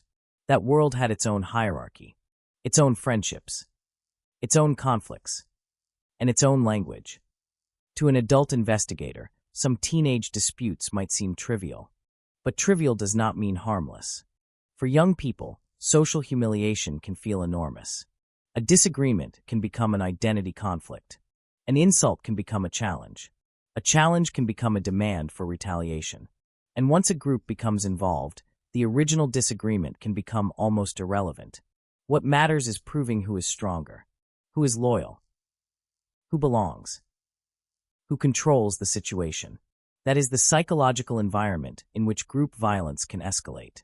Again, none of this excuses the participants. It helps explain the path. And when investigating a homicide, understanding the path is essential.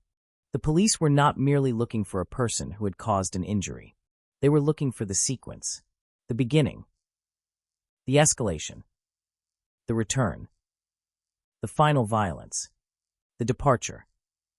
Every stage mattered, because the legal responsibility of each person could depend on what happened at each stage. As the investigation developed, the names of teenagers connected to Rena began to attract attention. The police would interview them. They would listen to accounts. They would compare stories. Some details would match. Others would not. And gradually, the image of the final night would begin to take shape. But before the investigators reached that point, there was another question. Why Rena? Why her? Why had this particular girl become the focus of anger and violence? The answer would not be found in a single incident. There were relationships behind the crime. There were previous tensions. There were social dynamics. And there was the complex history of a girl who had been trying to find her place among other teenagers. This is where the story of Rena Verk becomes more than the story of a murder. It becomes a story about belonging. Every human being wants some form of acceptance. For a teenager, that desire can become especially intense. You want friends. You want to be invited. You want to feel that people are thinking about you. You want someone to answer your call. You want a place at the table. You want to know that when you walk into a room, someone will be happy to see you. Rena's difficulties fitting into certain social circles meant that this desire could become complicated. She was searching for connection while simultaneously experiencing conflict. And the same social world that could offer friendship could also become a source of rejection. That tension would remain important throughout the story. Because the teenagers who surrounded Rena on the night of November 14th were not simply anonymous figures. They were part of the same world she was trying to navigate. The tragedy is that the search for belonging brought her into a situation where belonging could not protect her. The group became more powerful than the individual, and Rena became the person against whom that power was directed. By the time she was found the following morning, none of the complicated social history mattered to her anymore. She was dead. But it mattered enormously to investigators. Because motive matters. Relationships matter. Prior conflicts matter. They help explain why people gather, why anger develops, why one person becomes a target, and why violence sometimes appears almost suddenly even though the tensions behind it have been developing for much longer. The city of Victoria would soon see Rena's name in the news. The case would grow. The investigation would expand. The public would learn that several teenagers had been involved. Two names would become especially important, and the question of responsibility would eventually reach court. But before that happened, the city remained the place where Rena's life had unfolded. It was the place where she had been a daughter, a student, a friend, a teenager with a complicated life and an unfinished future. And on one November evening, it became the setting for the final chapter of that life. The geography mattered. The social environment mattered. The age of the people involved mattered. The relationships mattered. But none of them mattered more than the person at the center of the story. Rena Verk, 14 years old. A girl who left home expecting another night. A girl who did not know that the bridge ahead of her would become the final location in her life. A girl whose death would force an entire country to ask how ordinary teenage conflict could transform into extraordinary violence. And as investigators began retracing her final movements, they were not simply mapping streets. They were mapping relationships. Every name brought another name. Every friendship revealed another conflict. Every statement opened another question. And somewhere inside that web was the truth about what happened to Rena. The search for that truth would soon move from the landscape of Victoria into the lives of the teenagers who had been there. That was where the real story of November 14th would begin to emerge. Not all at once. Not cleanly. But piece by piece. And with every piece, the distance between an ordinary teenage confrontation and a 14-year-old girl's death would become harder to ignore. In the autumn of 1997, Rena Verk was 14 years old.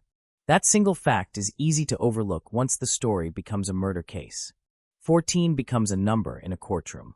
14 becomes an age attached to a photograph. 14 becomes a detail repeated by journalists. But 14 is not really a number. It is a stage of life. It is the age when a person is still learning how to read the world around them, still discovering which friendships are real, which promises can be trusted, and which parts of themselves they are willing to show to other people. At 14, social acceptance can feel almost physical. You can feel excluded. You can feel watched. You can feel the silence when you approach a group. You can feel the difference between being invited and being tolerated. And you can feel the sudden warmth of being welcomed back. For Rena, those feelings were complicated.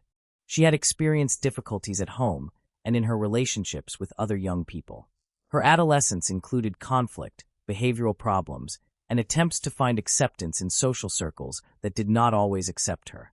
That complexity would later become part of the public discussion surrounding her death.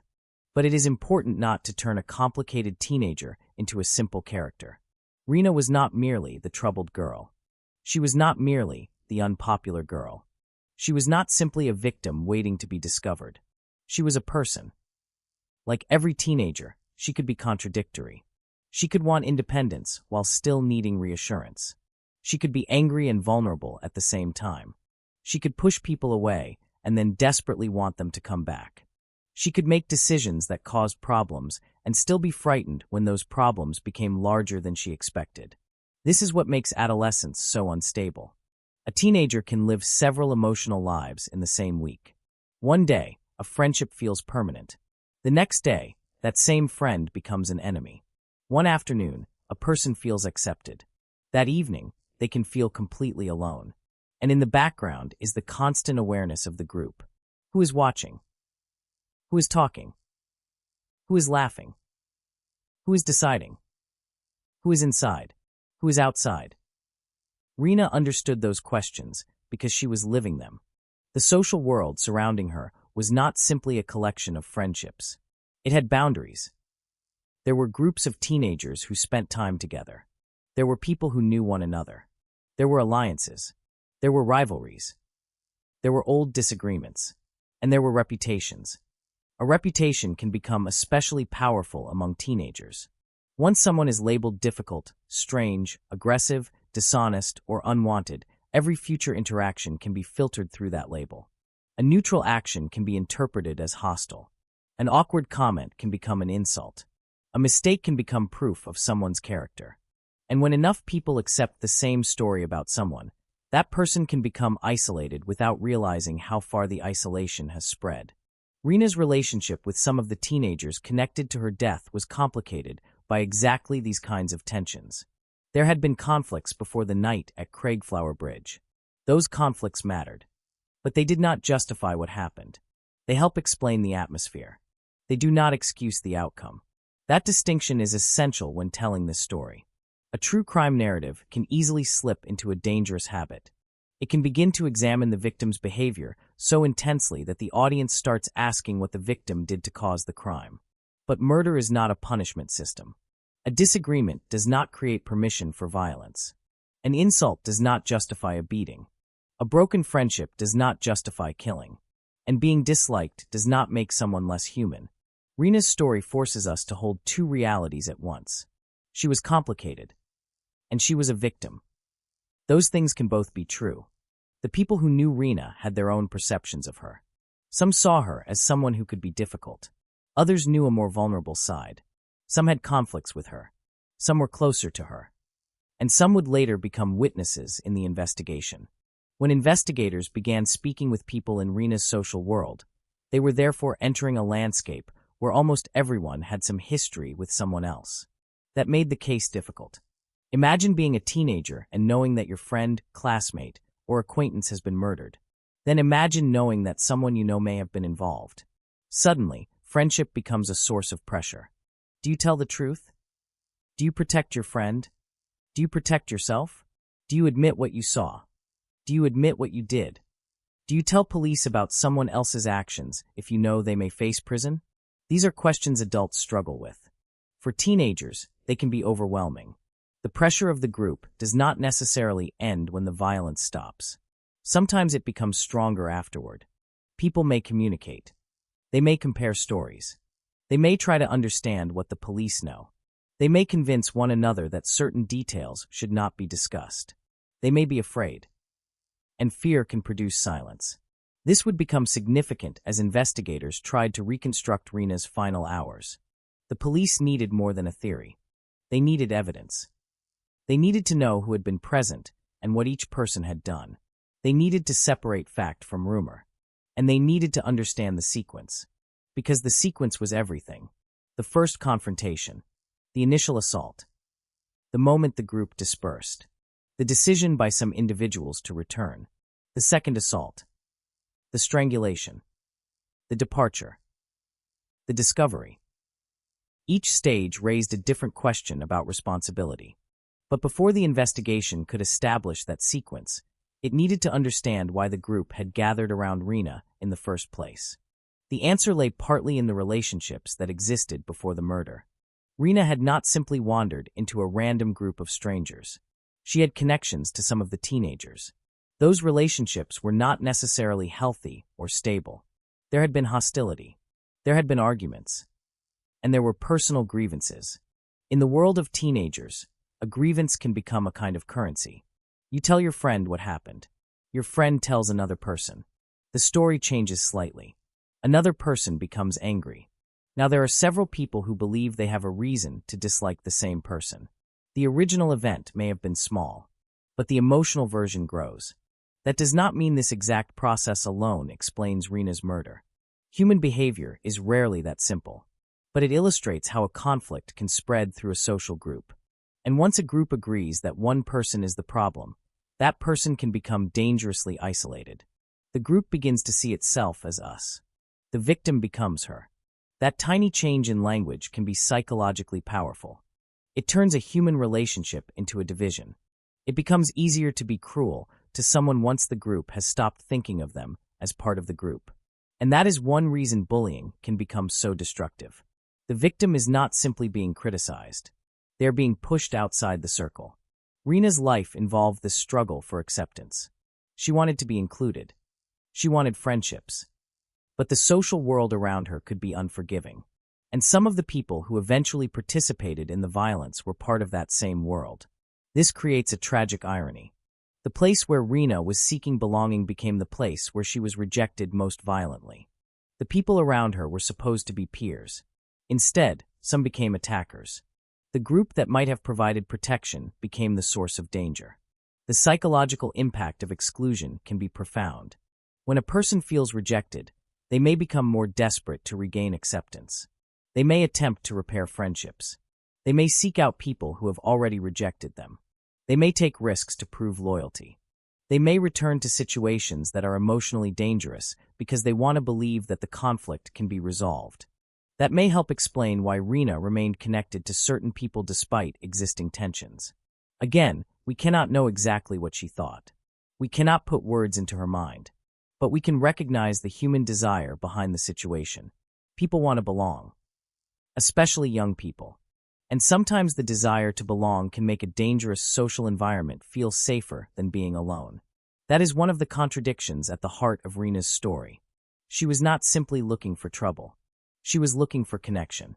But connection can become dangerous when the people offering it use acceptance as a form of control. You are welcome if you behave the way we want. You belong if you prove your loyalty. You are accepted if you reject someone else. You are safe if you remain on the right side of the group. Those dynamics can produce cruelty without anyone consciously deciding that they are becoming cruel. One person says something. Another laughs. Someone else joins in. Then someone pushes. Someone hits. And suddenly the group has crossed a boundary that none of them may have imagined crossing when the evening began. That is the frightening power of escalation. The first act may seem small. The next act becomes easier because the first one already happened. Then the third. Then the fourth. Each step makes the next step more possible, until the behavior becomes unthinkable. And by the time everyone realizes what has happened, there may be no way to undo it. That is the environment in which the events of November 14th must be understood. Not as an isolated explosion, but as a chain. The chain began before the bridge.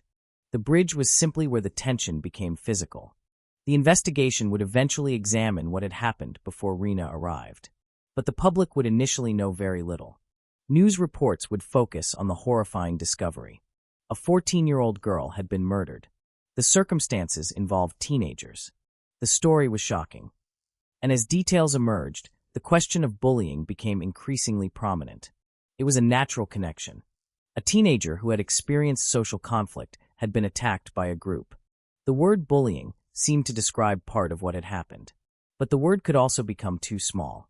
Bullying suggests repeated behavior, social intimidation, humiliation, exclusion. Murder involves something much more extreme. The danger of simplifying the case into a single label is that it can hide the complexity of the individual choices. Some people may have participated directly. Some may have witnessed. Some may have encouraged. Some may have left. Some may have returned. Some may have known what was happening and remained silent. The law would eventually have to examine each role. The public, meanwhile, would struggle with a broader moral question. If you see someone being attacked and do nothing, what responsibility do you have? There is no simple answer. Sometimes intervening can be dangerous.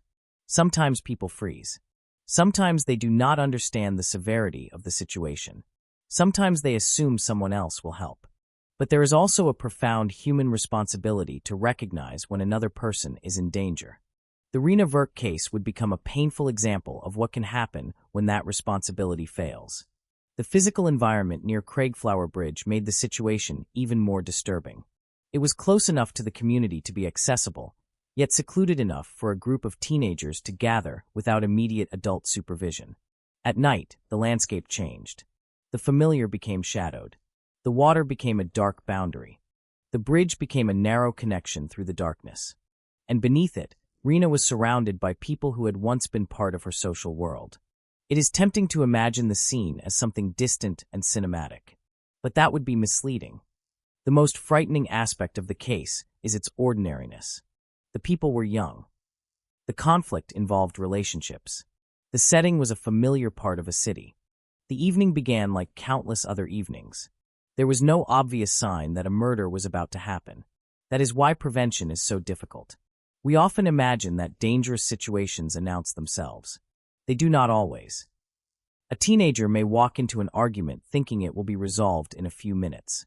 A group may begin teasing someone and believe it is harmless. Someone may throw the first punch without imagining that the victim could die. Then the situation changes. And suddenly, the difference between a bad night and a fatal night is one decision. One moment. One person choosing whether to continue. That is why the Rena Verk case remains so powerful decades later. The central questions are not limited to the past. How quickly can a group normalize cruelty? How does peer pressure change individual behavior? Why do people sometimes watch instead of helping? How does humiliation become violence? How does violence become murder? And how can a society recognize those patterns before another young person becomes a victim? Those questions would eventually become part of the legacy of Rena's case. But on November 14th, nobody was thinking about legacy. Nobody knew that the night would become a national story. Nobody knew that legal proceedings would stretch across years. Nobody knew that the names of teenagers would become permanently linked to one of Canada's most notorious youth murder cases. There was only the immediate situation. Rena. The group. The conflict. The bridge. And the decisions being made minute by minute. Some of those decisions would later be examined under the unforgiving light of a courtroom. Evidence would be presented. Witnesses would testify. Lawyers would challenge memories. Judges and juries would consider responsibility. But no legal process could recreate the innocence of the moment before the first blow. Once the violence began, that innocence was gone. And once Rena died, it was gone forever. The city of Victoria would continue. Teenagers would grow older. Schools would open the next morning. Cars would cross the bridges. People would walk along the water. The seasons would change. The leaves would fall. Winter would come. Spring would follow. But for Rena's family, time would no longer move in the same way. November 14th would always divide their lives into before and after. Before Rena left. After she never came home. That is the hidden geography of a murder. A city can continue to exist normally while one family lives inside a permanent interruption. A bridge can return to being just a bridge for everyone else. For the family of the girl who died there, it can never be ordinary again. And for Rena's story, that bridge would remain the place where the investigation began to look backward. Backward into the relationships. Backward into the conflicts. Backward into the social world of teenagers. Backward into the moments that had seemed insignificant before they became part of a murder. The deeper investigators looked, the more they would discover that the final night could not be understood without understanding the people around Rena. And that meant looking closely at the teenagers who had been part of her life. Among them were Kelly Ellard and Warren Glowatsky. Their names would eventually dominate the legal proceedings. But before they became defendants, they were simply teenagers. Teenagers with their own fears, their own loyalties, their own relationships, their own perceptions of Rena. And on that night, those individual worlds collided. The collision ended with a 14-year-old girl dead beside the water. The investigation would now begin the difficult task of determining exactly how that happened. And the first answers would come from the people who had been there.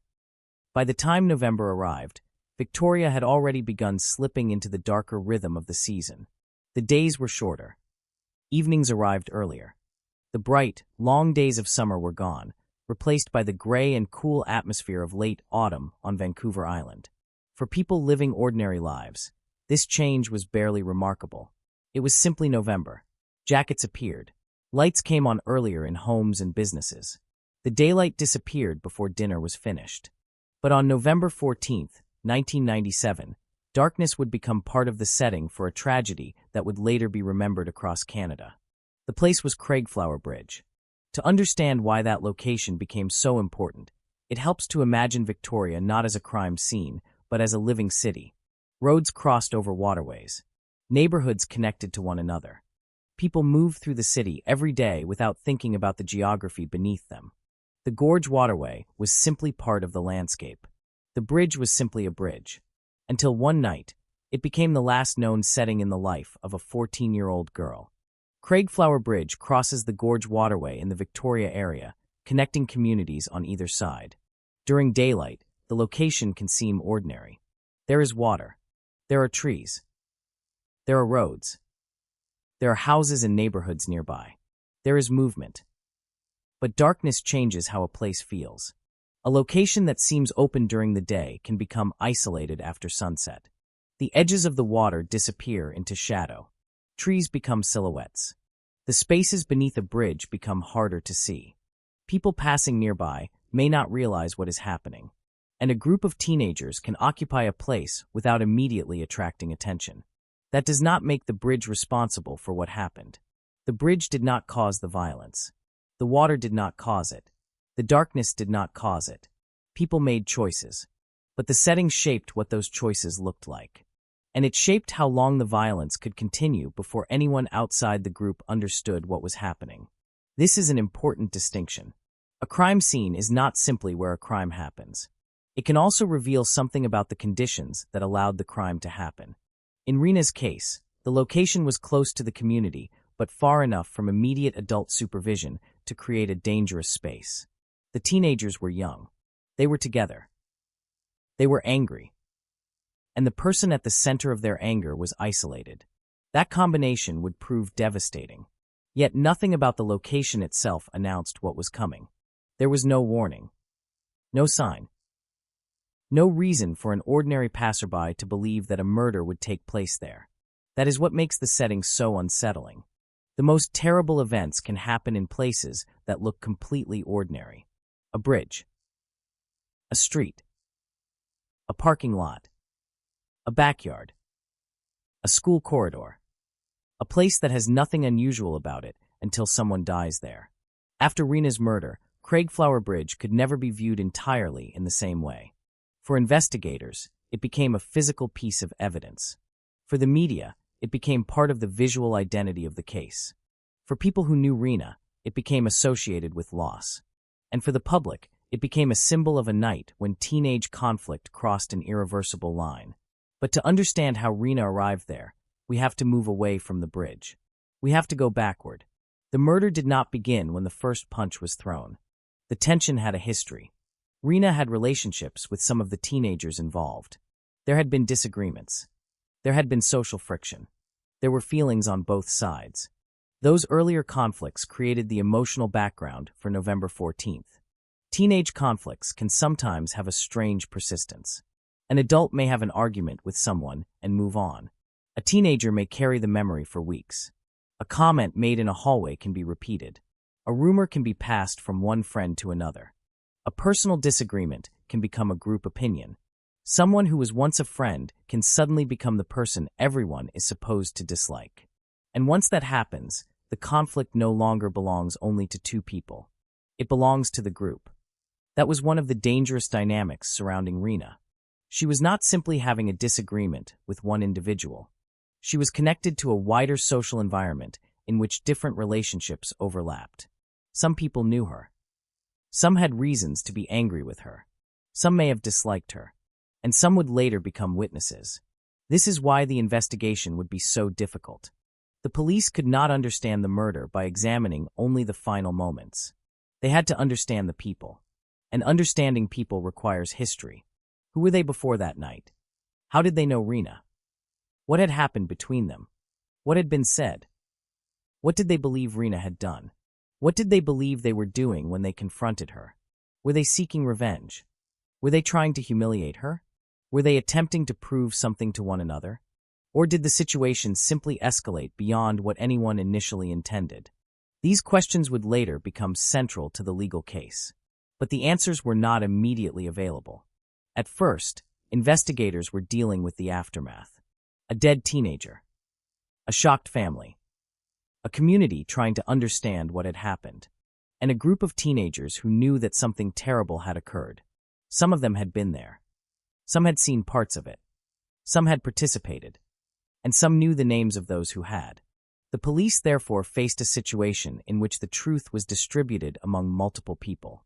No single witness necessarily possessed the entire story. One person might know how the confrontation began. Another might know who threw the first blow. Another might know what happened after the group dispersed. Another might know who returned. Another might know what happened during the final assault. The investigators had to put all of those pieces together. It was almost like reconstructing a broken mirror. Every witness held one fragment. But the fragments did not always fit. Some were distorted. Some were missing. Some were deliberately concealed. And some may have been remembered differently by different people. That is one reason the investigation into Rena's murder became so significant. It was not a simple case in which a stranger was identified through a single piece of evidence. It involved a social network. And social networks create complications. People protect friends. People fear enemies. People protect themselves. People tell partial truths. And teenagers may be particularly vulnerable to the pressure of their peers. Imagine being 16 years old and knowing that your friends are being investigated for murder. Imagine knowing that telling police what you saw might destroy those friendships. Imagine knowing that remaining silent might make you look guilty. Imagine being asked whether you were there. Imagine having to decide whether the safest answer is the truth. The investigation would eventually force some of those young people into precisely those choices. And as the stories emerged, the public would begin to see how complicated the night had been. The first assault was not the entire story. Rena survived it. That fact is critical. The violence could have ended there. The teenagers could have walked away. Rena could have been left alive. Instead, some of them returned. That second decision transformed the night. It changed the crime from a brutal assault into a fatal one. The legal system would later spend years examining the precise actions of those involved. But morally, the sequence is devastating. There was a moment when the violence could have stopped. Then someone chose to continue. That is the kind of moment investigators try to reconstruct. Not only what happened, but what people knew at each stage. Did they understand how badly Rena had been injured? Did they understand that she was vulnerable? Did they know that continuing the attack could kill her? What did they intend? What did they foresee? Those questions would eventually matter enormously in court. But on the night itself, there was no courtroom to impose order on the situation. There was only the group. And Rena. And the growing violence. The darkness around Craigflower Bridge made the scene even more isolated. The city was nearby, but it might as well have been miles away. There were no crowds gathering around. No adults immediately stepping forward. No obvious authority figure.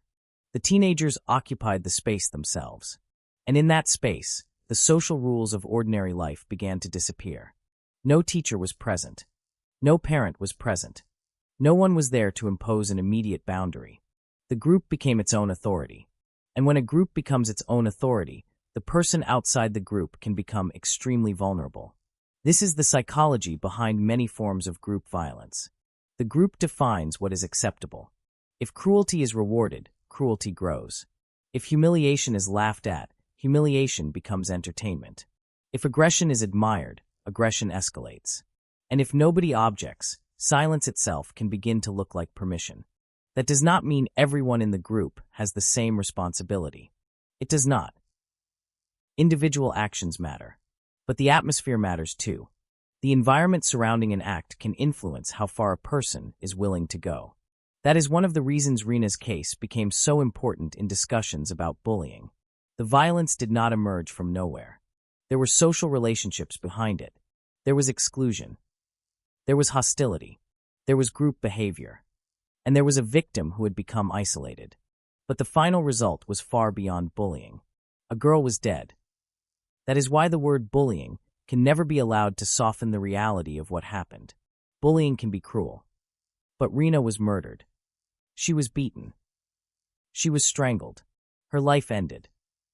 And the people responsible would eventually have to answer for that. The investigation would reveal that the people at the center of the case were young. That would complicate everything.